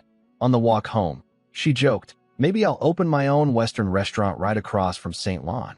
I laughed, but the idea actually stuck in my mind. That night, my parents sat me down for a serious talk. They wanted to know if I was really their son or if some genius had possessed my body. I needed a believable explanation, so I told them the truth, sort of. Everything I know, I learned at the school library, I said mysteriously. Where do you think I spend every lunch break? They bought it. My dad even said he wished he could visit this magical library. Mom shot back. You can barely read. You probably couldn't even understand the book covers. While they bickered, I sat down at our ancient desktop computer. After a painfully long boot up, I borrowed Dad's phone, opened a web page, and started typing rapidly, clicking, scrolling, tapping between devices. After a while, I leaned back with a satisfied smile. I'd just taken care of something important. That night, I set up a public social media account for our restaurant called Yes Food. I'd gotten the idea from that viral post about our noodles. Why let strangers do our advertising when I could do it myself? I wrote an article promoting the supreme osmanthus red bean cake with beautiful photos and detailed descriptions. My proficient-level Chinese ability automatically polished the writing, fixing structure and removing errors. Ding. Social Media Management 1. Advertising Ability 1. The system even told me my beginner advertising ability would automatically attract followers. Not bad at all. I published the article at 11 and went to sleep feeling good. The next week started with the same boring classes. Everything was too easy now. At lunch, I headed straight to the library as usual, but today I was looking for business books instead of academic ones. The selection was disappointingly small. The only useful one I found was Restaurant Management Fundamentals, and it was in English with no translation. Ding. English 1. Restaurant Management 1. The librarian, Zhu Ziki, had been getting more and more curious about me. She'd expected my library visits to be a passing phase, but I showed up every single day without fail. Today she decided to find out what I was actually reading. She snuck up behind me and caught me flipping pages at an insane speed. Before I noticed her, she grabbed my ear. What are you doing reading restaurant management books instead of proper schoolwork? And in English? Can you even understand this? And who reads that fast? She was genuinely annoyed. My ear hurt. Without thinking, I reached over and grabbed her ear right back. It was surprisingly soft and smooth. She froze for 2 seconds. Then, HHHHH, her scream echoed through half the library. I instantly let go, but the damage was done. She was furious and embarrassed, pointing at me, unable to form words. I treated you like a little brother, and you. Humph. She stomped off to her reception desk and buried herself in her own books, refusing to look at me. I knew I'd gone too far and followed her to apologize. While trying to make peace, I noticed she was stuck on a math problem, not a regular one, but a university-level calculus question. She was studying for her college upgrade exam, and this problem had stumped her for days. She'd asked math teachers at the school, and none could solve it. She'd searched the entire library with no luck. I asked the system to scan the problem. Proficient math ability activated. Success probability, 70%. Solve? Yes. Solution complete. Ziki was sitting there fuming. Angry at the math problem, angry at me. When I said casually, try using the Lagrange mean value theorem, Ziki couldn't believe the voice came from me. I didn't bother explaining. I just grabbed her calculus book and started writing. She tried to snatch it back, but froze when she saw me scribbling out a complete solution to the problem that had stumped her for days. So that's how this step works, she muttered, watching over my shoulder. 3 minutes later, I handed the book back. She stared at me in shock. How did you? You're a first-year high school student. She tested me with several more problems. I solved them all without breaking a sweat. Then she switched from amazed to scheming. She said she'd forgive the ear incident, on one condition. I had to tutor her in calculus every day. When I hesitated, she smiled sweetly and threatened to post a notice outside the library. Year 1 Class 18 student Yihong publicly harassed the librarian. I had no choice. For the next hour, she clung to me, bombarding me with calculus questions. When the bell rang and I left, she chased me to the door shouting, "Don't forget to come tomorrow." Every passing student and teacher turned to stare. She blushed and ducked back inside. Ding.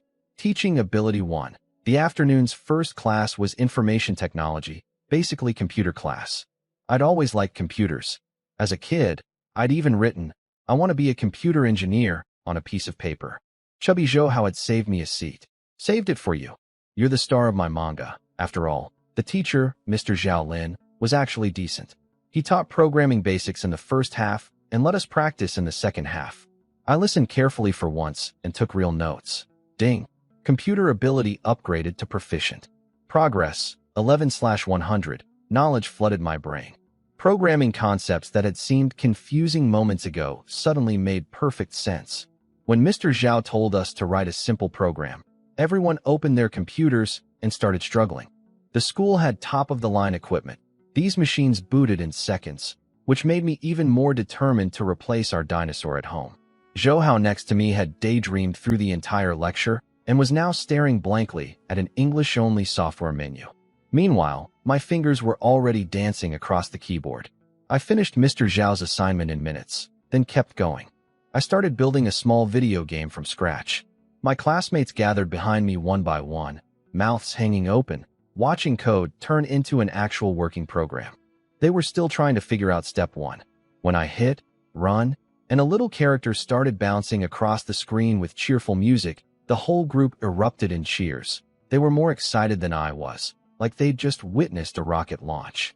Zhou Hao wrapped himself around my leg and looked up at me with puppy eyes. "Master, please take me as your student," after Zhou Hao wiped his nose on my school pants. "Thanks for that." I patiently helped him finish his assignment. Other classmates gathered around with notebooks, and they said my explanations were actually easier to understand than the teacher's. Ding. Group teaching. Teaching ability 1. Mr. Zhao noticed the crowd from the front and was about to come investigate when he tripped over a cable. His computer let out an ugly beep, blue-screened, then went completely black. He couldn't turn it back on no matter what he tried. The class cheered, hoping for an early dismissal. But I felt partly responsible since I'd caused the distraction, so I walked up and offered to help. Mr. Zhao gave me a condescending look. This machine was imported from overseas. I've been a professional for over 10 years, and I'm not sure I can fix it. Go sit down. How will you know if you don't let me try? I said calmly. He huffed and stepped aside, ready to watch me fail. I scanned the computer with my system. 1 fault detected. Repair success rate, 95%. Solution sent. I asked for a screwdriver, popped the case open, found the problem among the tangled wires, fixed it, and closed everything back up. Under a minute. Done, Mr. Zhao stared at me like I was insane. He pressed the power button, and the familiar startup chime played. The desktop appeared. His jaw dropped. The class erupted. Zhou Hao was practically doing a victory dance. "I told you my master could fix it, Mr. Zhao's attitude toward me completely flipped. He started calling me the respectful you. I handed back his screwdriver and told him to please continue the lesson. My classmate's dream of leaving early was crushed. In the corner, girls teased Shu away about her little boyfriend, getting more impressive every day. She turned red and insisted we weren't like that. After class, Mr. Zhao pulled me aside with a troubled expression. He owned a computer repair shop outside school, and a customer had brought in the exact same model of computer. The catch? The owner refused to let anyone turn it on. If there were any boot-up traces, he wouldn't pay. Mr. Zhao had been stuck on it for days. I had nothing better to do after school, so I agreed to take a look. His shop was on a nearby street, small but well-stocked with parts. His apprentice, a young guy named Xiao Wang with a face full of acne, was sitting behind the counter looking miserable, poking at the mystery computer. Mr. Zhao pointed at the machine and sighed. "That's the one. The owner is ridiculous. Fix it without turning it on, or no payment." How is that even fair? Fix a computer without turning it on. That was a first for me too. Mr. Zhao's apprentice Xiao Wang immediately protested. He didn't trust some student touching an important job. He sneered that I looked too baby-faced to be reliable. I grabbed his shoulder and casually lifted him out of the way with my enhanced arm strength. That shut him up, mostly. I scanned the computer with my system. 3 faults detected, but only 70% success rate without booting it up. Not good enough. I asked the system what I needed, 20 more points in computer ability.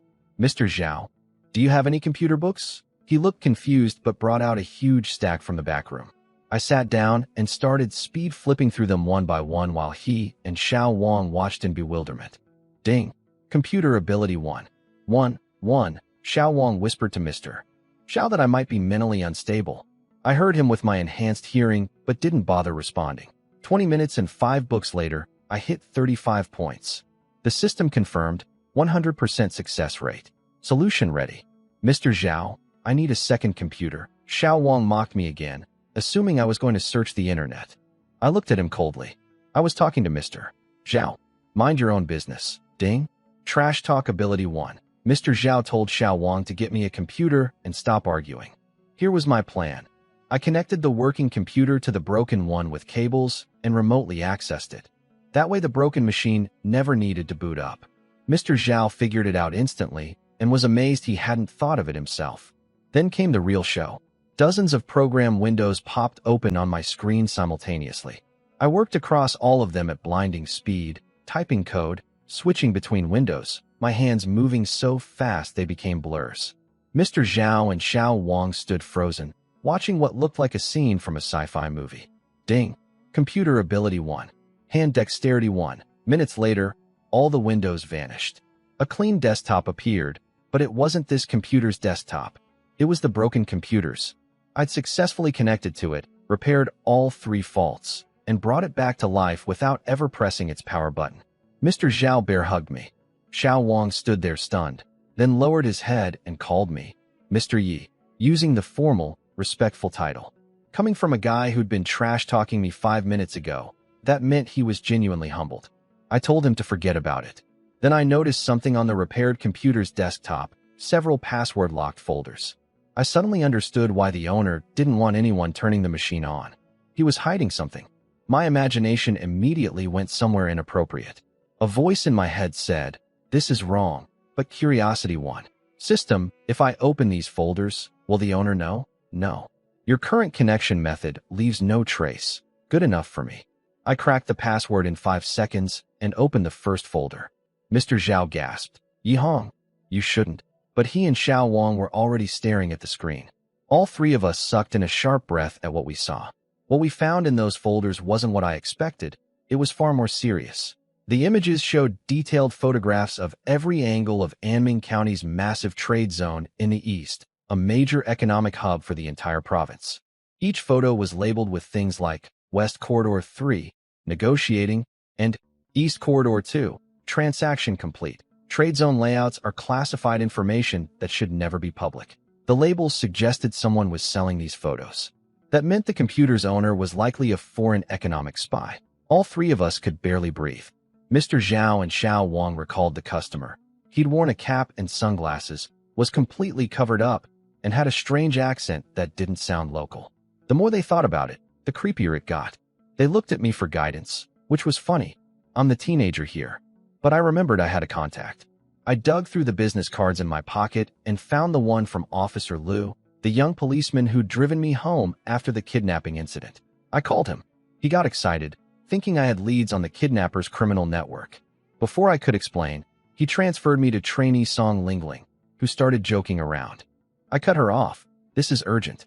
Get me Captain Duan. Now." She heard the seriousness in my voice and called him back from a case in the countryside. Half an hour later, Officer Duan and Lingling arrived at the shop. I showed them the photos without a word. Their faces went dark instantly. Lingling slammed the table in anger. Duan looked more serious than I'd ever seen him. He thanked us formally. If these photos kept circulating, the consequences for the county's economy could be devastating. Mr. Zhao and Xiao Wang gave me all the credit, explaining everything I'd done. Duan and Lingling were stunned that I could do all this with computers too. Lingling circled me like I was some lab specimen, muttering, "Are you even human? How can someone be this good at everything?" Duan saluted me again. "Yihong, you've done this county another enormous service." He said he'd report this to higher authorities who'd want to meet me. Within days, a massive counter-espionage operation erupted across Anming County and the surrounding region. It made national waves. Almost nobody knew it all started because a high school kid got curious about some locked folders. But that wasn't my concern anymore. When I got back to our street that evening, something was very wrong. Our restaurant was nearly empty, just one customer, and it happened to be Brother Biao. No line, no crowd. A complete contrast to the weekend madness. Meanwhile, across the street, Xiaoma's pastry shop was doing suspiciously great business. When Xiaoma caught me looking, he flashed me a dark, nasty smile. Something was definitely off. When I got home, our shop was practically dead. My parents looked miserable. They said customers had been avoiding our place all day, running across the street to Xiao Ma's pastry shop instead. It made no sense. Even though my parents' version of the red bean cake wasn't as good as mine, it was still excellent. I grabbed a piece from Brother Biao's plate and tasted it. Nothing wrong. He agreed the flavor was fine, but admitted something was definitely off about the lack of customers.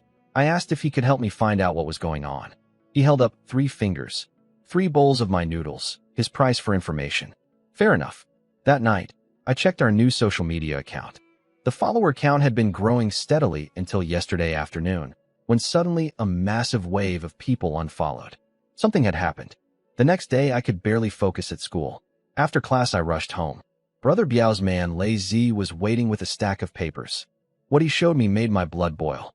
Someone had posted an anonymous article on the county's biggest online forum. The title was devastating. The famous Yes snack shop has been adding addictive poppy shells to their beef noodles. The post claimed that our shop had been putting illegal, addictive substances in the supreme beef noodles, and that we'd switched to selling pastries because we were afraid of getting caught. On top of that, the post said we'd stolen our cake recipe from Xiao Ma's pastry shop across the street. It ended with a call to boycott our restaurant. The comments section was a nightmare. People were panicking about having eaten our food, cursing us as criminals, sharing the post everywhere, and sending sympathy customers to Xiao Ma's shop. I didn't need evidence to know who was behind this. The timing lined up perfectly with when our followers started dropping. Lazy confirmed that the troublemaker with the baseball cap from the weekend had also been hired by Xiao Ma. My dad was shaking with rage, ready to storm across the street. I stopped him. Going over there without proof will only make things worse. Lazy offered to smash up Xiao Ma's shop. I gave him a look. You want me to end up in jail? I told everyone to calm down and leave this to me. If Xiao Ma wanted to destroy us, I'd show him what happens when you mess with Yihong. Ding. Strategic planning 1. Tactical layout 1. A flood of counter-strategies poured into my brain, each one devastating enough to ruin Xiao Ma completely. The cold intensity in my eyes made Lei Zi's hair stand on end. He later admitted that in all his years working for Brother Biao, he'd never felt the kind of terrifying pressure he sensed from me in that moment. He silently promised himself to never, ever make me angry. The next few days were brutal. Our shop's business was dead thanks to that forum post. My parents wanted to close temporarily, but I stopped them. Shutting down would only make us look guilty. The abuse on our social media account was horrifying. People left comments like, "Shut down your poisonous shop," and "Get out of Aming County." I didn't tell my parents about those. Meanwhile, Xiao Ma's pastry shop across the street was booming. He became the neighborhood hero, and his father, Old Ma, bragged about him to everyone. Our family had become the cautionary tale parents used to lecture their kids. The neighbors who used to be friendly with us now avoided our shop like we had a plague. Humans are fickle creatures. One night, Xiao Ma showed up at our door reeking of alcohol, taunting us. "Where are all your customers?" Oh right, he pretended to be innocent, saying our troubles were our own fault for using poppy shells. My dad snapped. He leaped off the front step and punched Xiao Ma square in the nose. Blood everywhere, nose bent sideways. Honestly, Dad's always been the strongest guy on this street. Old Ma rushed out screaming, and the neighbors swarmed around, all taking Xiao Ma's side. Uncle Gua, the beef vendor, lectured us about business integrity. Others piled on, accusing us of jealousy, of being dishonest, of deserving everything we got. My dad stood there helpless. He's honest and straightforward. Arguing with a mob isn't his strength. I flew downstairs and put myself between Dad and the crowd. I looked at every single one of them, burning their faces into my memory. Ding. Mass intimidation. Aura 1. The whole street went silent. Nobody could speak under the weight of my stare. I said in a voice that carried to every corner, "Our shop has never used poppy shells. We don't need to." Unlike certain shops that have zero real talent and can only throw mud at others, I glanced down at Xiao Ma. His smirk vanished and his eyes shifted nervously. "Remember your faces today," I told the crowd coldly. "When the truth comes out, don't complain that it stings." I brought my parents inside and slammed the door shut. After we left, I could hear the neighbors muttering, calling us stubborn, predicting our downfall. Let them talk. When Saturday finally arrived, I had time to put my counterattack into motion. Early that morning, I left home alone and took the #1 bus to Tanyu Mountain on the north side of town. To clear our shop's name, I needed someone with real influence to vouch for us. Kai Jianan was the obvious choice. I'd called him days ago, and he told me to visit him at Tanyu Mountain, an entire mountain he'd bought years ago as his private estate. Saturday morning, I took the bus and walked half a mile to the mountain entrance. A winding stone staircase disappeared into the fog above. At the bottom, security guards in black suits blocked my path. Private property. Get lost, kid.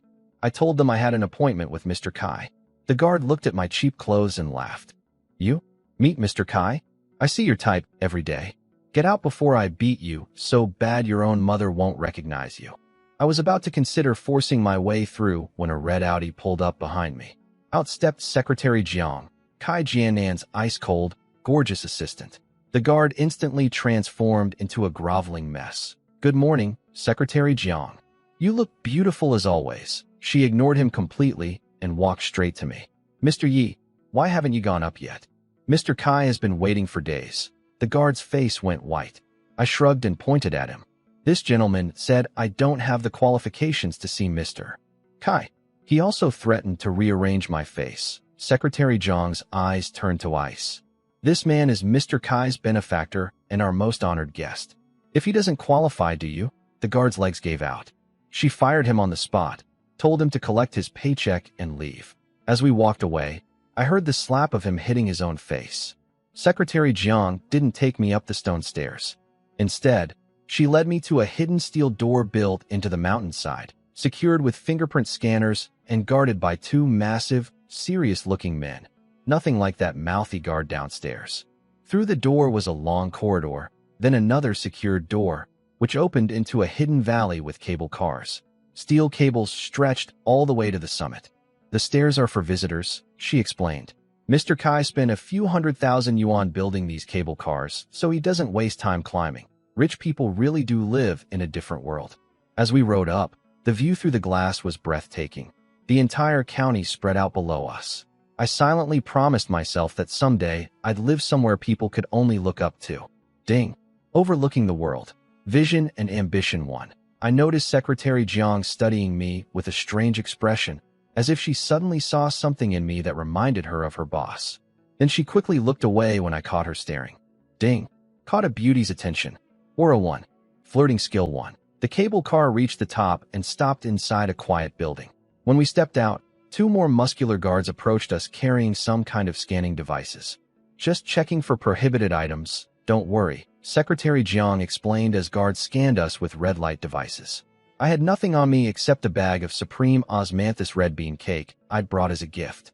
Past the checkpoint, a pebble path led around a bend, and I nearly lost my breath. Before me stood a massive traditional Chinese villa, red brick, white tiles, golden roof. At least 400 square meters. The rumors about Kai Jiannan's home were true. A tiny figure came rocketing out of the reception hall and launched herself at me. Sienna, you finally came. I missed you so much, she snuggled into my arms happily. Old Mr. Kai hobbled behind her with his cane, chuckling. If you'd taken any longer, this little devil would have pulled out all my remaining whiskers. I apologized for the delay and explained the situation at our shop. Mr. Kai smiled warmly. Your character, others might doubt it, but the Kai family never will. Jiannan will handle everything for you. If he doesn't, I'll whack him with my cane. Sienna pouted and complained that her stinky daddy and stinky grandpa wouldn't let her leave the mountain. Turns out the police had warned the family that the kidnappers I'd caught were connected to a larger criminal network. So Sienna was basically under house arrest until the case was solved. That explained why Kai Jiannan wanted me to come here instead. Secretary Jiang said Mr. Kai was returning from a meeting in the next county and would arrive soon, then excused herself to handle work. I sat in the elegant reception hall, all antique hardwood furniture and traditional paper lanterns, sharing tea and cake with the old man and Sienna. Then the housekeeper announced two unexpected visitors. Before Mr. Kai could react, a booming voice thundered from outside. Kai Hung, you old bastard. Are you dead yet? Get out here before I freeze to death. Mr. Kai's face darkened, but I caught a trace of hidden amusement. He explained it was an old military comrade named Fu Huayong whom he hadn't seen in years. The man spends his retirement obsessing over math books. No idea if he's actually discovered anything. A tall, imposing old man strode in wearing a green military coat, eyes sharp and full of energy despite his white hair. Beside him stood a handsome boy of 5 or 6 with an arrogant look that seemed too mature for his age. The boy scanned the room, and his gaze lingered on Xiener for a moment. Fu Huayong glanced at me dismissively. When Mr. Kai tried to introduce me, Fu waved his hand. "Don't bother. A nobody like this. I'll forget his name before I leave." He said it like he was commenting on the weather. My eyes turned cold. I'd never met someone this arrogant. Mr. Kai grinned mischievously. "Old Fu, I think you might be misjudging this one. Ahong isn't your average young person." Fu Huayong looked me up and down, my ordinary face, my cheap secondhand clothes, and clearly saw nothing special. I could practically hear his thoughts. Kai Hing has really lowered his standards. He shook his head and turned back to Mr. Kai. "I didn't come here to chat. I came to show you something special." "Something special, Mr.?" Kai raised an eyebrow. Fu Huayong called over his grandson, a boy named Fu Xian. The kid bowed politely to Mr. Kai and introduced himself with perfect manners, but his eyes were full of pride. Fu Huayong explained the deal. Years ago, he and Mr. Kai used to compete over everything: military achievements, chess skills, even whose wife cooked better. When they had kids, the competition shifted to their children. But Kai Jiannan was so exceptional that he crushed all of Fu's sons combined. Humiliated, Fu Huayong had stayed away for years. Now he was back, with his grandson as his secret weapon. "Let's compare grandchildren," he declared. Fu Xian began listing his achievements in a clear, proud voice. Memorized 1,000 digits of pi at age 3, won the National Youth Math Championship at 4, earned a gold medal at an American math competition at 5, and more. Even I was impressed. This kid was a genuine math prodigy. But with my proficient level math ability, his accomplishments didn't intimidate me. I just smiled calmly and listened. Fu Huayong noticed my composure, but assumed I was simply too ignorant to understand how impressive these competitions were. What I noticed, though, was that Fu Xian kept sneaking glances at Xiener the whole time he was showing off.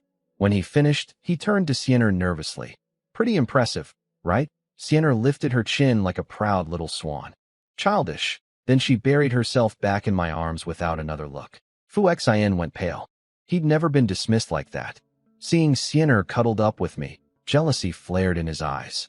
Boys and girls shouldn't be so close. Let go of her. That's when a wonderfully evil idea popped into my head. I shook my head at Fu Xian and said, "My master Xiener is absolutely right.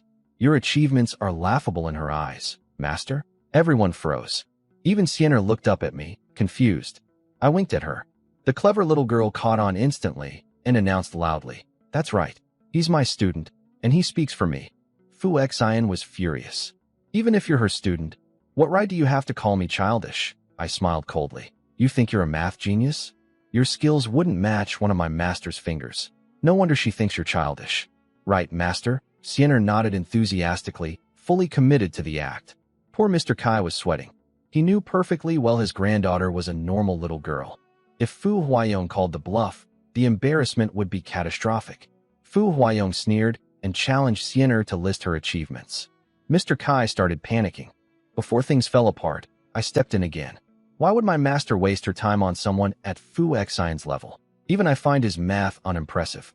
He doesn't deserve her attention. Fu Huayong's eyes turned icy. Suddenly, a wave of crushing pressure rolled off him. The terrifying aura of a man who'd survived real battlefields. My breath caught for a moment. Ding. Aura suppression detected. Aura 1. Upgraded to proficient level.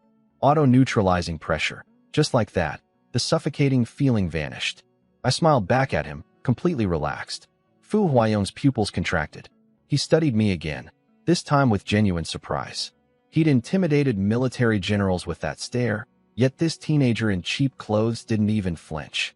Fu Xian, unable to contain himself any longer, jumped forward and pointed at me. "Yihong, I challenge you to a math competition." Fu Xian had been trained in math by his grandfather since birth, winning competition after competition. Being humiliated by me was something he couldn't stand. "What do you want to compete in?" I asked innocently. Fu Huayong jumped in.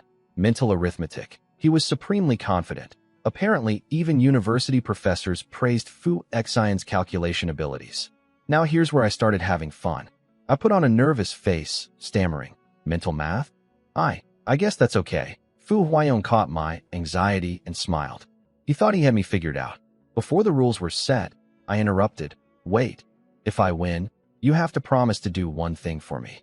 Deal? Fu Huayong almost refused. His word carried enormous weight in military circles. But when he saw my panicked expression, he thought I was bluffing and took the bait. Deal. But if you lose, you strip naked and run down this mountain. I hesitated. Perfectly on cue.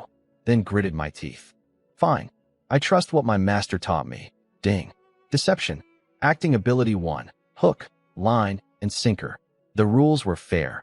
Mr. Kai and Fu Huayong each wrote groups of huge numbers, then mixed them into 10 insanely complex calculation problems. First to solve, all 10 wins.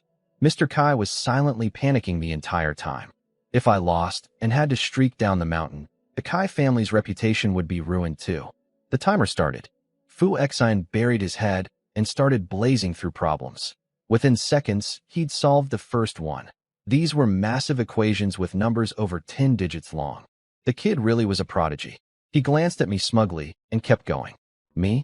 I hadn't even picked up my pen. I sat there with my eyes closed. Yihong, hurry up, mister. Kai was practically dying.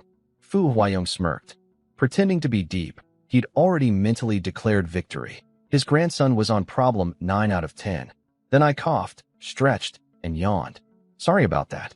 These problems were so boring I accidentally fell asleep. Dead silence. Even Fu Xian's concentration broke for a second. Fu Huayong laughed confidently. My grandson is almost finished. Even if you were a human calculator, you can't catch up now. Xiener's little face crumpled with worry. Big brother, you can do it. I flashed her in. Okay, sign. Then finally picked up my pen. My lazy expression vanished.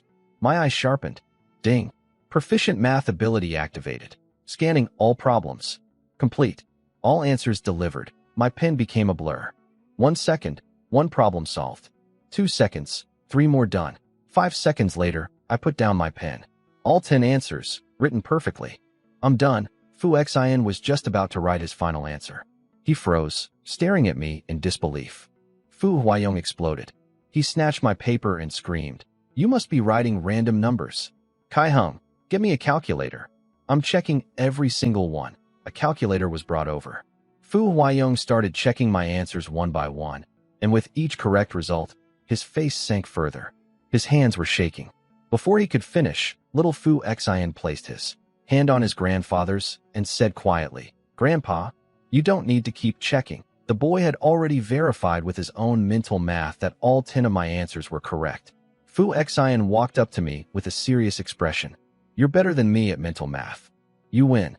But I'll work hard and beat you next time." I actually started to respect this kid. He was gracious in defeat, which showed real character. Then he ruined it. "And I will take Xiener back from you." Xiener ignored him completely, threw herself into my arms, and cheered. Mr. Kai exhaled like a man who'd been holding his breath underwater. He'd finally figured out that my nervousness had all been an act. I'd tricked Fu Huayong into making that bet from the very beginning. Fu Huayong looked like he'd swallowed something rotten. He grumbled that mental math was just one area, and his grandson would beat me in any other branch of mathematics. Nobody was convinced. Mr. Kai laughed heartily and shoved a piece of my red bean cake into the old man's hand to calm him down. Fu Huayong bit into it furiously, then froze. "What is this?" He chewed slowly, his angry expression melting away. He ate one piece, then another, then another. When Fu Xian innocently pointed out that Grandpa had already eaten 5 pieces despite his heart condition, Mr. Kai burst out laughing. Red-faced, Fu Huayong tried to play it cool. "It's all right, I suppose. Where'd you buy it?" "Some famous bakery." Mr. Kai shook his head. "Not from any bakery. The capital." Another head shake. "Don't tell me it's from a state banquet. Even state banquets probably don't have this." Fu Huayong was losing his mind. "Just tell me which master chef made this, Mr. Kai smiled mysteriously. "You said only 10 chefs in the entire province could make something this good. Well, one of them might be sitting right in front of you." Fu Huayong blinked, not understanding. I scratched my head awkwardly. "It's called the Supreme Osmanthus Red Bean Cake. And well, I made it." His expression locked up. He looked down at the half-eaten cake in his hand, unsure whether to put it down or keep eating. He slowly turned to Mr. Kai for confirmation. Mr. Kai nodded. The master chef you're looking for has been right here the whole time. Fu Huayong stared at me for a long, silent moment. All the contempt and dismissal had vanished from his eyes. What replaced it was genuine curiosity, and maybe a hint of respect. Who exactly are you? Who exactly are you? When Fu Huayong asked that question, I knew I'd earned his respect. In all of Aming County, the number of young people he takes seriously can be counted on one hand. I couldn't resist throwing his earlier words back at him. Just a nobody, the kind whose name you'd forget the moment you heard it. His face went stiff. For a second I thought he might explode. But then he threw his head back and roared with laughter. You've got guts, kid. Every young person I meet these days is too scared to breathe around me. You're the first one in years to actually make me feel defeated. He devoured another piece of cake. Delicious. And then honored the bet. I always keep my word. Tell me what you want. Just nothing illegal or immoral. I told him I hadn't decided yet. He called me a crafty little fox and gave me a 1-year deadline to cash in his promise. I was thrilled. A promise from someone like him is priceless. The tension broke, and we all chatted happily. Fu Xin and his grandfather pulled me into a deep math discussion. I barely showed a fraction of what the system had given me, and they listened like school children, completely mesmerized. When Kai Jianan finally arrived around noon, he treated the Fu family to a lavish lunch. Every dish on the table bumped my cooking ability up a few more points. After the fuss left, Kai Jianan and I retreated to his elegant study upstairs. He offered me tea, and not just any tea. The system went crazy. Tea Appreciation 5. It was a supreme Da Hong Pao, harvested from the only surviving mother tree. This tea was beyond money. That he served it to me showed how much he valued our relationship. I identified it in one sip. He laughed. Nothing gets past you. Then his mood turned somber. He told me about Siener's mother passing away young, and how his obsession with business had left the girl growing up essentially alone in this huge villa, with only her grandfather and the housekeeper for company. Fu Xin was probably the only child her age she'd ever met. My heart ached thinking about it. All the wealth in the world doesn't guarantee happiness. Come visit her often, he said. I nodded sincerely. Then we got down to business. I laid out everything about the smear campaign against our shop. He waved dismissively. Easy. I'll have the forum moderator delete the post. He wouldn't dare refuse me. No, I said. That would let certain people off too easily. He noticed the ruthless glint in my eye and smiled approvingly. In business, soft people fall first. So what's your plan? I told him everything. Every detail of my counterattack strategy. We refined the plan together until dinner, then looked at each other and smiled. Before I left, he mentioned that the shop on East Street was nearly ready for us to move in. I looked out the window in silence. The baby eagle was about to leave the nest. A much bigger stage was waiting for me. That Sunday, our counterattack hit the local forum like an earthquake. An account called Village Teacher Kai posted a video. At first nobody noticed it. Then one person clicked and commented, "Holy crap, come look at this." The video showed Kai Jianan, the most powerful businessman in the county, holding a piece of our red bean cake. He praised our food as the most delicious, healthy, and trustworthy he'd ever had. Then his tone turned sharp. Hearing that this shop has been falsely accused of adding poppy shells makes me deeply angry. I personally guarantee that Ye's snack shop would never add such substances. Don't let people with ulterior motives mislead you. He emphasized ulterior motives in a way that left zero doubt about who he meant. The video exploded. Comments flooded in. People worshipping Kai Jianan, apologizing for believing the lies, mocking whoever had made the original accusation.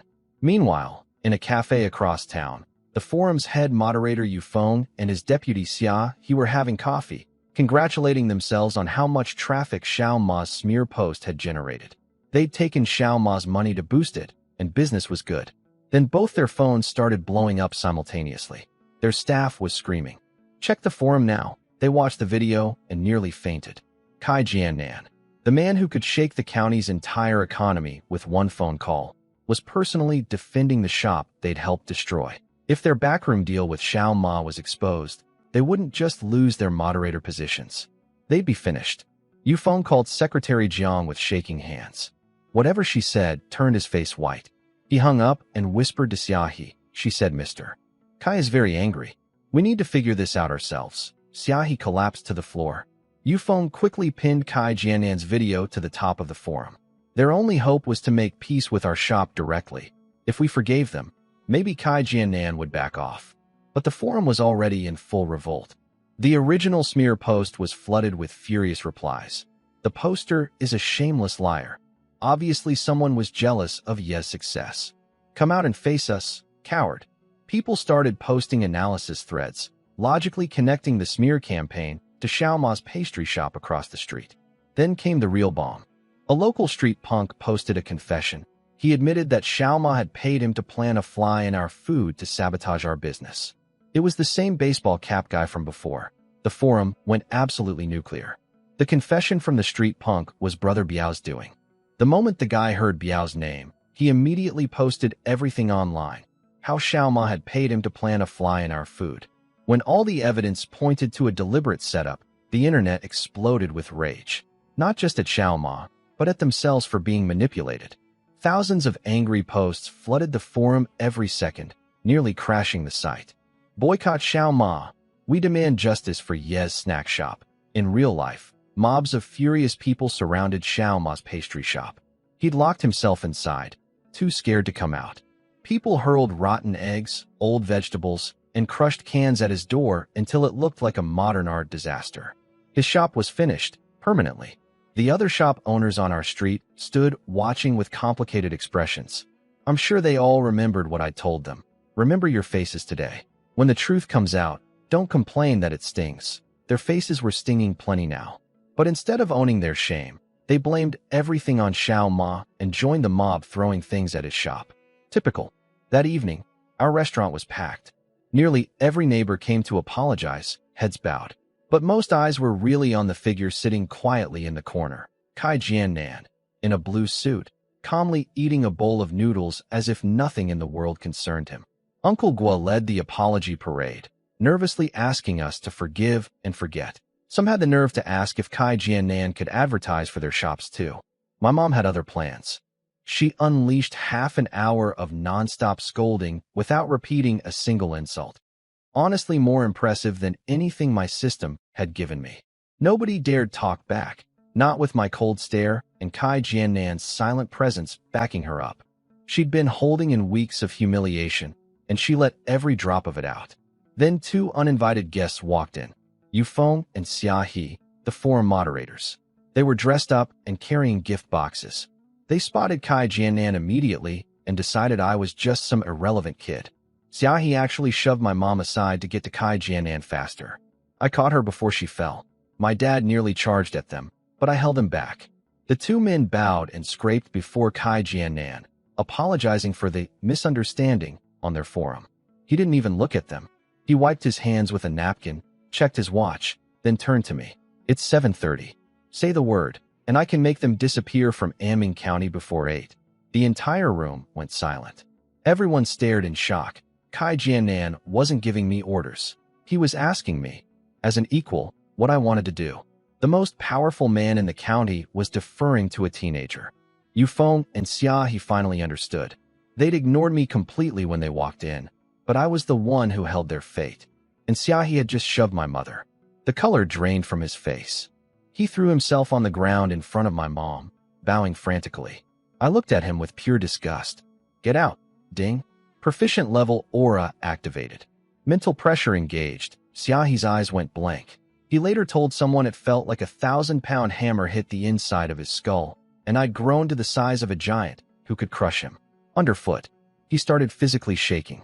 Why yes, I'll go, right now. And he actually curled up and rolled across the floor toward the exit, too terrified to even stand up. The crowd watching Xia He literally roll across the floor burst into laughter. Meanwhile, Yufeng came to me with an expensive gift box, begging for forgiveness. I didn't even look at it. As far as I was concerned, if Xiaoma was the killer, these two forum moderators were the ones who handed him the knife. I hated them just as much. Then a voice screamed from outside. Wai Hong. The crowd parted. Xiaoma stumbled in, hair wild, eyes bloodshot. He fell to his knees and begged me to stop. His shop had been destroyed by angry mobs. His father, Old Ma, had suffered a heart attack from the stress and was in the hospital. I looked down at him coldly. I never sent anyone to smash your shop. Those people came on their own because they couldn't stand what you did. And your father's heart attack? That wasn't caused by me. It was caused by his disgraceful son. You brought every bit of this on yourself. My words hit him like a thunderbolt. He slumped to the ground, his face blank. I could see the regret finally hitting him. If he'd never tried to destroy us, maybe both families could have prospered side by side. But there's no medicine for regret. I turned away, done with him. But then Xiaohe, who'd been cowering in the corner, suddenly rushed forward and punched Xiao Ma in the face, knocking out a tooth. This is your fault. If I hadn't taken your business, I'd never have angered Mr. Kai. Xiao Ma punched back. The two of them rolled on the ground, beating each other senseless. Yufeng tried to break them up and got dragged into the brawl too. 3 grown men fighting on the floor of our restaurant like dogs. I watched without any emotion. The crowd, however, was having the time of their lives. Phones came out everywhere. Within minutes, videos titled, "The Moderators and the Pastry Shop Owner, Secret Deal Exposed," were all over the forum. Then a sharp voice cut through the chaos. Everyone stop. A police car had pulled up outside. Out stepped Officer Song Lingling, looking fierce and professional. She marched in with several officers, flashed her badge, and announced, "I'm Song Lingling from the Anming County Police Bureau. You 3 are suspected of criminal defamation. You're coming with us." The crowd gasped. The county police bureau itself, not just the local precinct. This was serious. Of course, I was the one who'd called Lingling. Seeing her act all stern and serious when she was usually so playful almost made me laugh. I winked at her, but she kept her ice-cold expression and didn't react at all. Typical. The 3 men on the ground collapsed completely. They knew exactly what they'd done. Their psychological defenses were shattered. "Take them away," Lingling ordered. As the officers loaded them into the car, she shot me one quick glare before leaving, her way of saying I owed her one. I smiled to myself. After the 3 of them were arrested, the whole mess was finally over. Our shop's name was cleared, and everyone who tried to hurt us got what they deserved. Before leaving, Kai Jianan handed me a set of keys. "The East Street shop is ready. Move in whenever you want." My parents could barely contain their excitement, whispering about future plans. He offered to throw us a grand opening party and invite half the county's business elite, but I turned him down. I didn't want our shop to carry the Kai Group's stamp. I wanted to build our reputation on our own. He respected that, and I could tell it made him think even more highly of me. That night, lying in bed, I reflected on everything. From the moment I decided to take down Xiao Ma, every single step had gone according to plan. The system wasn't just about raising numbers. It was teaching me that if I kept getting stronger, I could control my own destiny. Ding. Perfect strategy. Planning ability 1. My dad burst in, panicking that his phone was buzzing nonstop. Turns out our social media account was exploding. 5,000 followers and climbing fast. The comments were flooding in. Apologies from people who'd cursed us, requests to try our food, even people hoping to meet Kai Jianan through us. All the drama had made Yes Food a household name across the county. I decided it was time to set up an online ordering system through our account. Once approved, customers could buy directly through their phones. Ding. Social media management 1. Restaurant management 1. Our family agreed to officially move to the East Street location next Saturday. That Monday at school, I took the usual apple from Shuawei and started wondering who could help manage the social media account. Shuawei crossed my mind, but she was a regular student with real studying to do. I couldn't burden her with that. I accidentally stared at her too long while thinking, and she got all flustered, blushing and playing with her hair. When I said, "Oh, it's nothing," she got offended and turned away with a huff. I still have no idea what I did wrong. At lunch in the library, I helped Ziki with her math as usual. Watching her look at me with those admiring eyes always felt nice. But today I had a different idea. I asked her why she was working so hard for a higher degree. She gave a noble speech about pursuing knowledge at higher institutions, then leaned in and whispered, "Actually, it's just so I can make more money later." That gave me my opening. "What if I offered you a good job right now?" "Like what?" "Managing a social media account, running an online platform." Her eyes lit up immediately. "I actually used to run my own account in college. I know this stuff really well." Then her face fell. "But the pay for that kind of work is usually terrible." I paused for effect. "I'll pay you triple the market rate." "Oh, triple? That's pret." "Wait." Her eyes went wide. "Triple? Wait. You're going to pay me?" Ziki was shocked. A high schooler offering her a job with a salary. If it were anyone else, she'd have walked away. I told her calmly that my shop was moving to East Street and I needed someone to manage our growing online presence. East Street is the most prestigious commercial area in the county. Every woman in Anming dreams of shopping there. When Ziki heard I had a shop there, her first instinct was to call me a liar. But she'd known me long enough to know I don't bluff. You little brat. What else are you hiding from me? She almost grabbed my ear again, but stopped herself, blushing at the memory of what happened last time. Are you a rich kid? She asked. 3 generations of poor people, I said honestly. She didn't believe me. I could tell she was tempted, but torn. She kept glancing at her half-finished textbooks. That's when something new happened. Ding. Micro-expression observation. Mind-reading ability 1. The system started analyzing her facial expressions. 94% probability she was conflicted, 2% excited, and so on. With this new ability, I could read people's emotions through tiny changes in their face. I immediately understood her dilemma. She wanted the job, but didn't want to give up studying. So I offered a solution. I'll get you a laptop. You can study here in the library and manage the account at the same time. Her head snapped up. How did you know what I was thinking? I just smiled. She stared back at me, then looked away, face burning red, like I'd seen straight through to her soul. She accepted the job, voice getting smaller and smaller. If I don't do well, please don't yell at me. I held out my hand. Welcome to Yes Food. She shook it with a grin. Ziki reporting for duty, boss. Ding. Leadership 1. Business management 1. I made a mental note to buy myself a phone and computer, plus a laptop for Ziki. The week flew by. On Friday, just as I was planning our grand opening for Saturday, Mr. Yang dropped a bombshell. The county math competition had been moved up to Saturday morning at 9. He was staring right at me. After Qin Long lost his spot, I was the only competitor from our class. Looking at the old man's pleading eyes, I couldn't say no. The shop move would have to wait until Sunday. My classmates wanted to strangle me for looking so unenthusiastic about a competition they'd kill to enter. In a corner I didn't notice, Qin Long's eyes flickered with a mix of resentment and satisfaction. We're not done, Yi Hong, he muttered. Tomorrow you'll learn what frustration feels like. That night, my parents sent me to my room to study for the competition.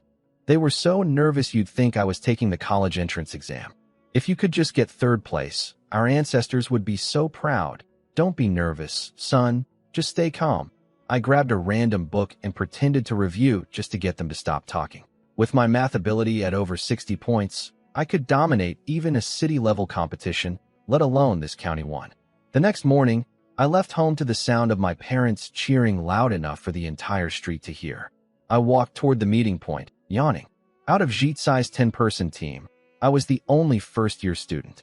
Our team leader was Mr. Yang himself.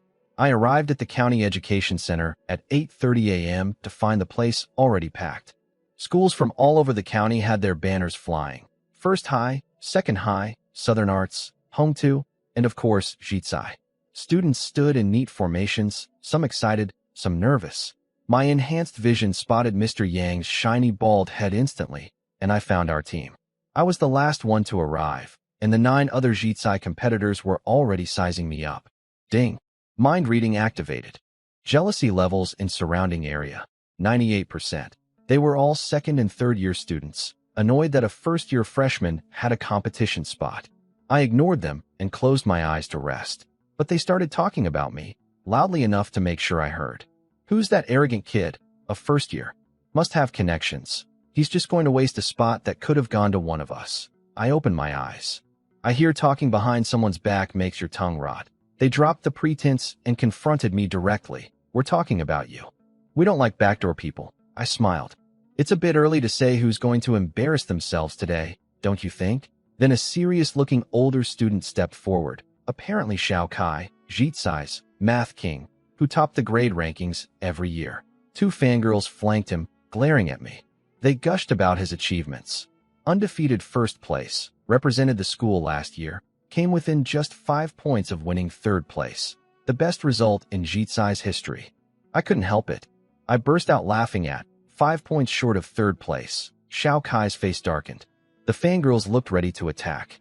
He asked coldly, "Is something funny?" I composed myself. "I wish you the best of luck in capturing that 3rd place prize today, senior." Everyone heard the sarcasm.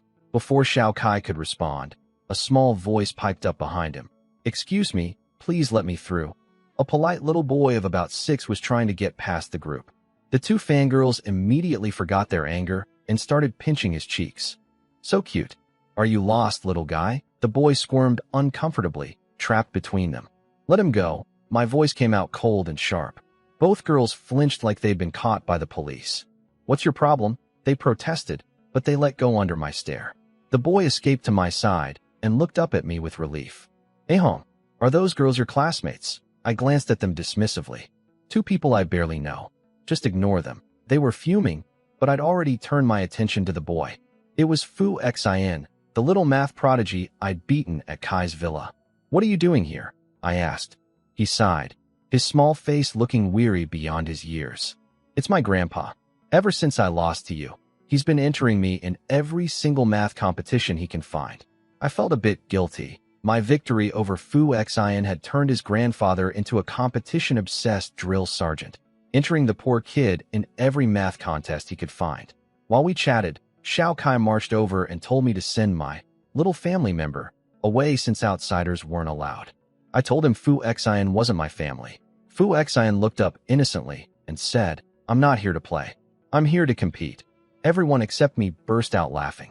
"That's adorable," one guy joked. "If you're competing, then I'm here to win the national championship." Fu Xin shook his head seriously.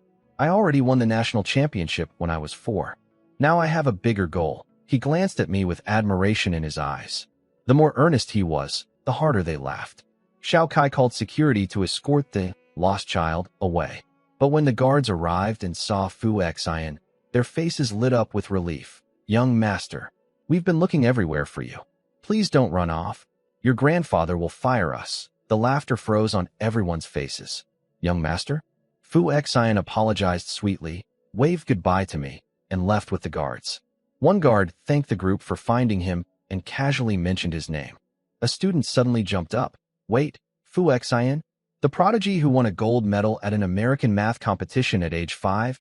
They all went pale, realizing the kid they'd mocked was a legendary genius. The two girls who'd pinched his cheeks looked like their fingers were on fire. Then one girl remembered something else.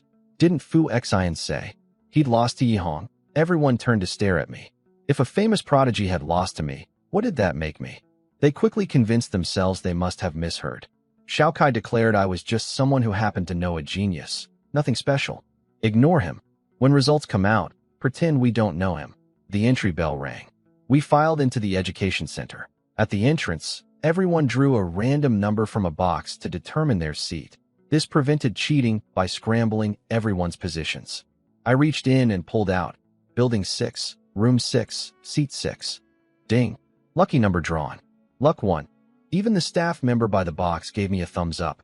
In the exam room, I didn't recognize anyone. As I sat down at seat 6, the guy behind me in seat 7 tapped my shoulder and pointed across the room. "See that guy at seat 17? A clean-cut student with glasses was obsessively wiping his desk with tissues. That's Su Qingran," my neighbor whispered excitedly. "The math genius from First High. He's already been accepted early to the National University of Science and Technology's math program. And he's only in his 3rd year. Every math teacher in the county uses him as an example of perfection. He wasn't supposed to enter this competition, but he changed his mind yesterday for some reason." I looked at Su Qingran with new interest. This could actually be fun. Actually, Mr. Yang had mentioned Su Qingran in class before.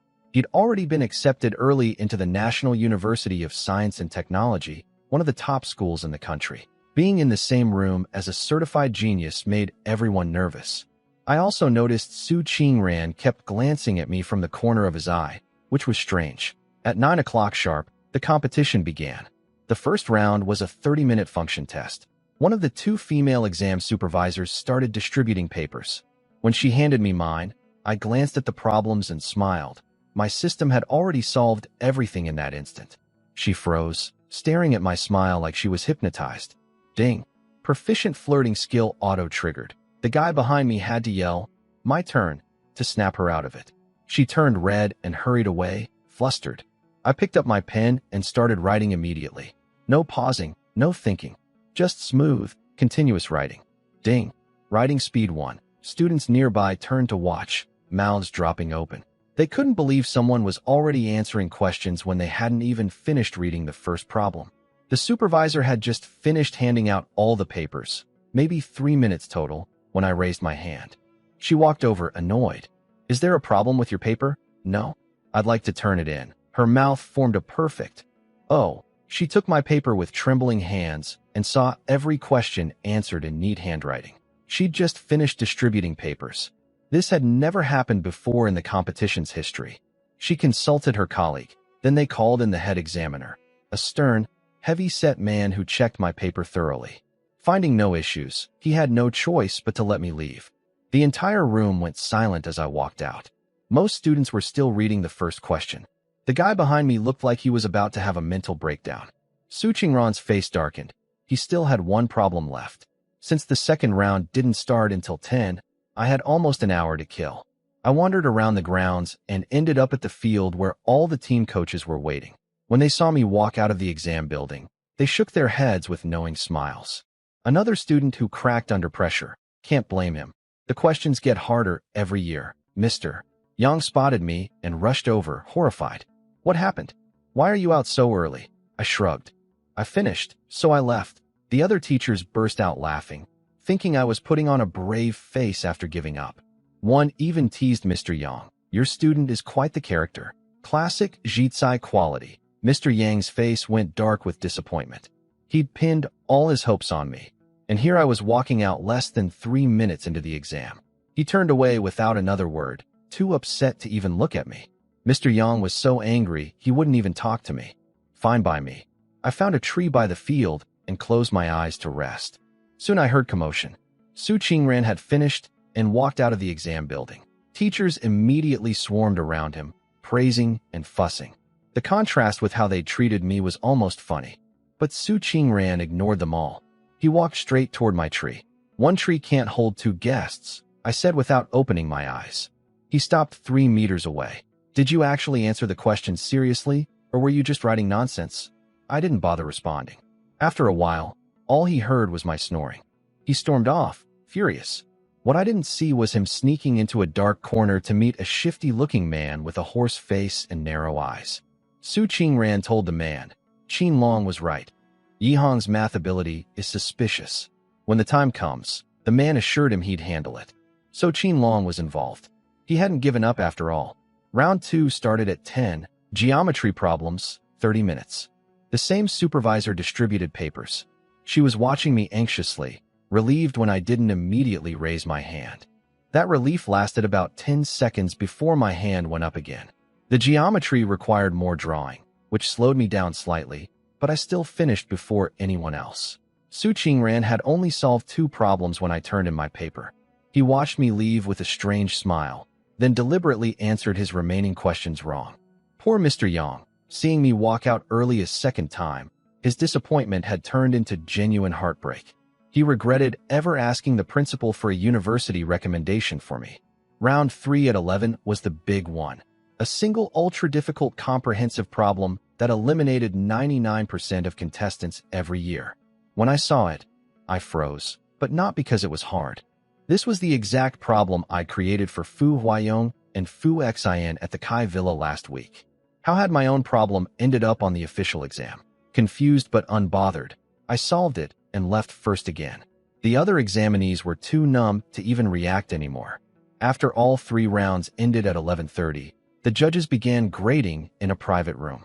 The panel included that horse-faced man from the shadows. While the others were busy grading, he pulled out my paper and Su Qingran's, then swapped our names. Now my perfect answers carried Su Qingran's name, and his deliberately wrong answers carried mine. The scores were tallied, and the head examiner took the results to announce outside. But the moment he left, a tall figure in a green military coat strode into the room. The 4 remaining judges jumped to their feet in panic. "Chairman, what brings you here?" It was Fu Huayong, who, as it turned out, was the president of the county's math association. He'd founded it himself. After our math discussions at the villa had reignited his passion, he'd personally written this year's exam questions, including the final problem I'd invented. He casually asked who won the top prize. The horse-faced man replied smoothly, "Your grandson Fu Xin, of course." Su Qingran did well too. but couldn't compare. Fu Huayong's face turned thunderous. Who told you to give Fu Xin special treatment? His real rank is his real rank. Fake praise only hurts him. The judges turned white and started bowing frantically. Forgive us, Chairman. Now show me Su Qingran's paper, he barked. While I was resting under the tree, something was going on behind the scenes that I didn't know about yet. Fu Huayong was in the grading room, looking at what he thought was Su Qingran's paper. He kept praising it, but felt something oddly familiar about the answers. Then he saw my name on the participant list and demanded to see my paper immediately. The horse-faced judge froze, sweat forming on his forehead. When Fu Huayong compared the two papers side by side, he noticed the handwriting on the names didn't match the handwriting on the answers. Someone had swapped our names. My perfect answers now carried Su Qingran's name, and his deliberately botched answers carried mine. Fu Huayong slammed the table so hard the teacup shattered on the floor. Nobody dared move. He pointed at the four judges and roared, "Do you know who Yi Hong is? He's the greatest math talent I've ever encountered. Someone even I can only look up to. The final problem on this exam. He wrote it. And you're telling me he didn't even place?" The horse-faced man was shaking so badly his legs were cramping. Then Fu Huayong threw both papers in their faces and growled, "Who did this?" His battlefield aura hit them like a tidal wave. The horse-faced man collapsed to the ground and blurted out, "It wasn't me. I didn't swap their names." Dead silence. The other three judges stared at him in horror. Fu Huayong grabbed him by the collar and lifted him up. "I never said anything about names being swapped. How did you know?" He'd given himself away completely. Meanwhile, out on the field, I was dealing with my own frustration. I knew I'd answered everything correctly, yet I hadn't won a single award. Something was very wrong. The final problem was literally one I'd invented. There was no way I got it wrong. Xiao Kai strutted over, waving his third-place trophy in my face. "I told you to stay home. Can't even get a consolation prize. Pathetic." The other Jitsai students piled on, calling me a waste of a competition spot. Even Mr. Yang shook his head in disappointment, thinking my talent had been a fluke. Su Qingran accepted his first-place award with a calm smile, but I caught him shooting me a strange, knowing look from across the field. Just as the head examiner was about to declare the competition officially over, a thunderous voice boomed across the entire field. "Wait." Everyone turned. Fu Huayong was marching toward the stage in his military coat, radiating terrifying authority. Behind him trailed the four judges, and the horse-faced one looked like a dead man walking. Su Qingran's confident expression finally cracked. The horse-faced judge, his name was Xie Shu, blurted out the worst thing he possibly could. "It wasn't me. I didn't swap their names." But Fu Huayong had never mentioned anything about names being swapped. The man had just confessed without being accused. Fu Huayong grabbed him, then stormed out to the field carrying both papers. He marched onto the stage and silenced the entire crowd with one look. "I am Fu Huayong, chairman of the Math Association." Every student in the audience went rigid with awe. This man was a living legend who appeared in their textbooks. "There has been a serious error in the results," he announced grimly. "A corrupt individual within our organization tampered with the scores. All awards will be reevaluated. I deeply apologize." The field erupted. Then he dropped the real bomb. "Su Qingran's results are hereby cancelled. He is permanently banned from all association competitions." The noise was deafening. Su Qingran, the genius everyone admired, stripped of everything? He screamed from the crowd. "On what grounds?" Fu Huayong threw both papers at his feet. "See for yourself." Su Qingran picked them up with shaking hands and saw my name staring back at him. His face went gray. Fu Huayong then announced that Judge Xie Shu was fired immediately for conspiring with Su Qingran to swap exam papers, and that police would investigate further. Xie Shu fainted on the spot. Then Fu Huayong delivered the killing blow. He would contact First High's principal to reconsider Su Qingran's early admission to the National University of Science and Technology. That broke Su Qingran completely. That university spot was everything. His family had invested enormous resources to secure it. Losing it would make him a family disgrace and a county-wide laughingstock. He threw himself at Fu Huayong's legs, sobbing, "Please give me another chance." Fu Huayong kicked him away in disgust. Su Qingran collapsed on the ground, crying hysterically, and blurted out everything. "Why did I take Qin Long's money to sabotage Yi Hong? Why did I have Xie Shu swap our papers? I'm such an idiot. Qin Long's name echoed across the field. People started asking who Yi Hong and Qin Long were. Some teachers recognized my name, the same ones who'd laughed at Mr. Yang earlier. Slowly, every pair of eyes on that field turned toward me. Mr. Yang's face was cycling through emotions at light speed. Joy, because now he understood I should have won first place. Fury, because Qin Long, his own student, had orchestrated this from the shadows. Qin Long, I'm going to destroy that boy when I get back, he growled. As for my Jitsai teammates, the ones who'd called me a waste of a spot and a nobody riding on connections, they couldn't even look at me. Their faces burned red with shame. The real waste of space had never been me. It had been their assumptions. I stood there calmly through all of it, watching the chaos unfold, feeling nothing but quiet satisfaction. I was furious. Now I understood why Su Qingran had suddenly entered the competition. Qin Long had paid him to sabotage me. That guy just wouldn't quit. I swore I'd make him regret it permanently when I got back to school. The awards ceremony was held again that afternoon. This time, I received the grand prize, the highest honor, the King of Mathematics title. Fu Huayong himself presented it to me on stage.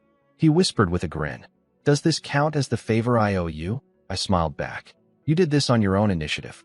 I never formally asked. "So, no, it doesn't count." He glared at me, pretending to be angry. "You little fox." With me taking the top spot, everyone else shifted down one position. Poor Xiao Kai got bumped right off the podium entirely. When I walked back carrying the enormous trophy, his two fangirls had already abandoned him and were crowding around me instead. He stood alone in the wind, forgotten. Mr. Young apologized, embarrassed. I told him it was fine. Just never make me do one of these boring competitions again. Everyone within earshot twitched at the word boring. When I got home with the trophy, my parents couldn't believe their eyes. "Is this really yours? You didn't borrow it to trick us?" I rolled my eyes and went upstairs, leaving them hugging the trophy and giggling like children. Then came a new dilemma for them. Should they push me toward academics or business? As my mom put it, happy problems. The next morning, a moving truck pulled up outside our shop. I'd suggested leaving our old, outdated equipment behind and buying new stuff for the new location. But my parents were too sentimental. They insisted on bringing every rusty pot and worn-out tool along. The neighbors gathered to see us off. Even though we'd had our conflicts, 10+ years of being neighbors meant something. Uncle Gua the beef vendor came to say goodbye. When I told him we were moving to East Street, he nearly choked. "East Street? You've really made it to the big leagues." My mom hugged her mahjong friends and cried. It took until almost noon before we finally pulled away. East Street was everything I'd heard. The busiest commercial district in the county, with a main road and several branching streets full of high-end shops. Our new location was at a major intersection right in the middle, with foot traffic flowing from every direction. The storefront was jaw-dropping. Two tall frameless glass doors flanked by curved windows that stretched dozens of meters along the corner. You could see inside from any approach. The interior was massive. The first floor alone was 20 times bigger than our old place. And the kitchen, my dad actually cried when he saw it. Brand new modern equipment, electronic steamers, professional ovens, things he'd only ever seen on TV. I noticed Kai Jianan had quietly renovated the entire space into a restaurant layout, perfectly tailored to our needs. He'd never told me about it, probably because he knew I'd refuse. That explained why the preparation had taken so long. I shook my head with a helpless smile. That man was impossible to outmaneuver when it came to generosity. The new store wasn't just impressive on the first floor. The second floor had elegant private dining rooms and VIP booths. The whole place was as luxurious as that fancy French restaurant we'd visited. The third floor had 3 spacious apartment suites. We could live in one and save the others for future employees. Kai Jianan hadn't just given us a shop. He'd given us 3 apartments worth millions. We were happily exploring our new home when a shrill voice pierced the air from downstairs. "Is anyone alive in here?" A man in a cream-white suit stood at our door, pinching a handkerchief over his nose, looking at our old equipment with disgust. "Is this a junk recycling center?" He sprayed himself with perfume like he'd stepped in something foul. His name was Wu Tao, but you can call me Little Peach, and he was the manager of the Nike shoe store across the street. He'd come to offer us triple rent to hand over our space for his store's expansion. He clearly thought we were poor nobodies who'd jump at the money. What he didn't know was that our rent was 0, so 000 was still 0. Plus, we weren't about to upset Kai Jiannan. I pointed at the door. "You have 3 seconds to get out." He shrieked something about us being ungrateful wretches. My dad grabbed a spatula and chased him out the door. He ran away screaming threats about making us pay. My parents immediately started worrying about making an enemy of a big brand store manager. I told them to relax. He's just a shoe store manager. We need to start thinking bigger. Once our restaurant is strong enough, nobody will dare disrespect us again. My words steadied them. Without realizing it, I'd become the real decision-maker in our family. Whenever I spoke with confidence, my parents felt like the sky could fall and everything would still be fine. That night, we settled into our new home. I finally had my own spacious room on the 3rd floor. No more listening to my parents' nighttime noises through thin walls. There was even space for my sister when she came home from boarding school. The store was massive, and the 3 of us couldn't possibly run it alone, especially since I still had school. I'd need to hire employees soon. Those extra apartment suites would make great staff housing. I took the next day off school. Mr. Young panicked when I called, thinking I was sick. Turns out the school had planned a ceremony to celebrate my math competition win, with the principal himself as presenter. I explained it was just our shop's grand opening, and Mr. Young offered to come as a ribbon-cutting guest. That gave me an idea about who else to invite. I called Coach Jiang, computer teacher Mr. Zhao, and even police captain Duan Feihu. I skipped Brother Biao since he and the police captain probably wouldn't mix well. I also invited Kai Jiannan and Fu Huaiyong, though I wasn't sure if those 2 big shots would be free. The ceremony company arrived before 6 in the morning. I'd hired them to handle everything: decorations, planning, reception. Within an hour, the place was transformed with lanterns, flowers, and festive banners. At 8 o'clock, drums boomed and fireworks lit up East Street. Our massive LED sign blazed the word, "Yes Food," above the entrance. Crowds gathered from every direction, curious about this new restaurant that had appeared at the busiest intersection in town. 2 rows of elegant hostesses stood at attention. My parents and I waited alongside our 3 guests, Mr. Yang, Coach Jiang, and Mr. Zhao. None of the bigger names had shown up yet. The professional MC launched into her opening speech. The crowd clapped enthusiastically. Everyone loves a grand opening, especially when there might be deals. Just as the ribbon cutting was about to begin, a piercing laugh cut through the air. "Oh ho ho, I thought there'd be important people here. But the ribbon-cutting guests are just a few poor school teachers." Wu Tao sashayed out from the crowd, dripping contempt. My 3 teacher guests turned red with anger, but held back when they saw his expensive outfit. I stepped right up to him. "Wu Tao, go to the dog slaughterhouse on the east outskirts. That's where you belong." He flinched at my stare but recovered, turning to the crowd with his shrill voice. "Everyone listen up. I'm the manager of Nike Shoes. Anyone who steps foot in this restaurant today will be permanently blacklisted from our store. Think carefully." That was like dropping a bomb. The crowd started murmuring, and it was obvious most people would rather keep their access to a famous shoe brand than try some unknown restaurant. But Wu Tao wasn't done.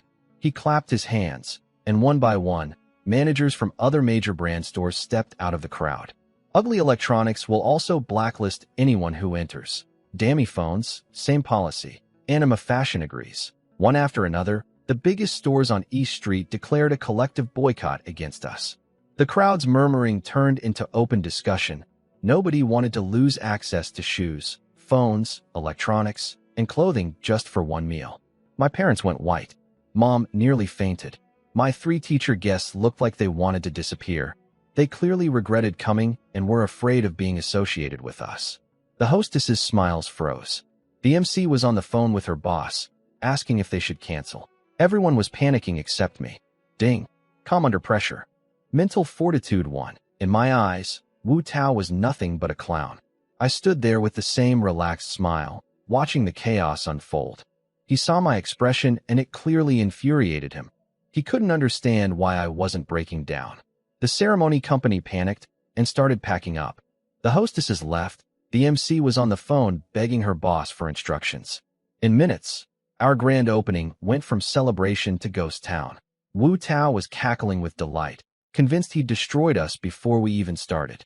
Every major store manager on East Street had joined his boycott, all bought with his money. In their eyes, We were a nobody shop they could crush without consequences. I just shook my head and smiled. Wu Tao, ever heard the saying? The schemer who schemes too cleverly ends up destroying himself? He looked nervous. What do you mean? I pointed down the street. Look, a black sedan was pulling up. Out stepped Captain Duan Feihu, Anming County's most famous police officer, the man everyone considered their guardian. He walked straight to me and apologized for being late. He'd come to cut the ribbon. The crowd's attitude shifted instantly. Wu Tao tried to act tough. Just one cop. So what? But Duan casually mentioned that police intelligence had flagged quality issues with Nike's latest shipment, and Wu Tao would need to come in for questioning. His legs buckled. Then came the real show. Luxury cars started flooding the intersection. BMW, Mercedes, Cadillac, Ferrari. One after another, incredibly powerful people stepped out, led by Kai Jianan himself. Sorry I'm late, Xiaoyi, he smiled. Took a bit of time rounding up some friends to support you. The crowd went insane. People recognized the chairman of Anima Fashion, a foreign businessman with global reach. The glamorous female CEO of Ugly Electronics. The head of Dammy Phones. Any one of these people could shake national markets. Together, they were a force that could move the world economy. I had to reassess just how powerful Kai Jianan really was. What he showed in Anming County was clearly just the tip of the iceberg. When Kai Jianan heard what Wu Tao and the store managers had done, his face turned terrifyingly cold. He walked back to the group of CEOs and had a quiet word with several of them, specifically the bosses of the same brands whose store managers had just threatened us. Those CEOs came to me personally. Mr. Yi, we're truly sorry. Our employees acted out of line. Then they turned to their own managers and barked, "Get over here and apologize." Now, the same people who'd been smugly declaring boycotts minutes ago came crawling over, literally stumbling over each other to bow and beg forgiveness. "Mr. Yi, please forgive us. We were tricked by Wu Tao. We'll cut all ties with him immediately." The crowd stood in stunned silence watching these powerful store managers grovel before a teenager. Then their eyes moved to me, surrounded by billionaires and CEOs who all treated me with genuine respect. Ding. Center of attention. Charisma 1. Aura 1. In that moment, I stood taller than all of them. I was the brightest star on East Street. Wu Tao's mouth had been hanging open since Kai Jianan arrived. When his allies all betrayed him, his face went through every shade of red and white. He started trembling. Kai Jianan walked up to him, and the murderous look in his eyes made Wu Tao's voice die in his throat. Kai Jianan's voice rang out cold and clear. From today, the Kai Group is cutting all business ties with Nike shoes. Wu Tao looked like he'd been dropped into an ice bath. He'd never imagined our little restaurant had this kind of backing. Nike was a global brand, but in Anming County, crossing the Kai Group meant death.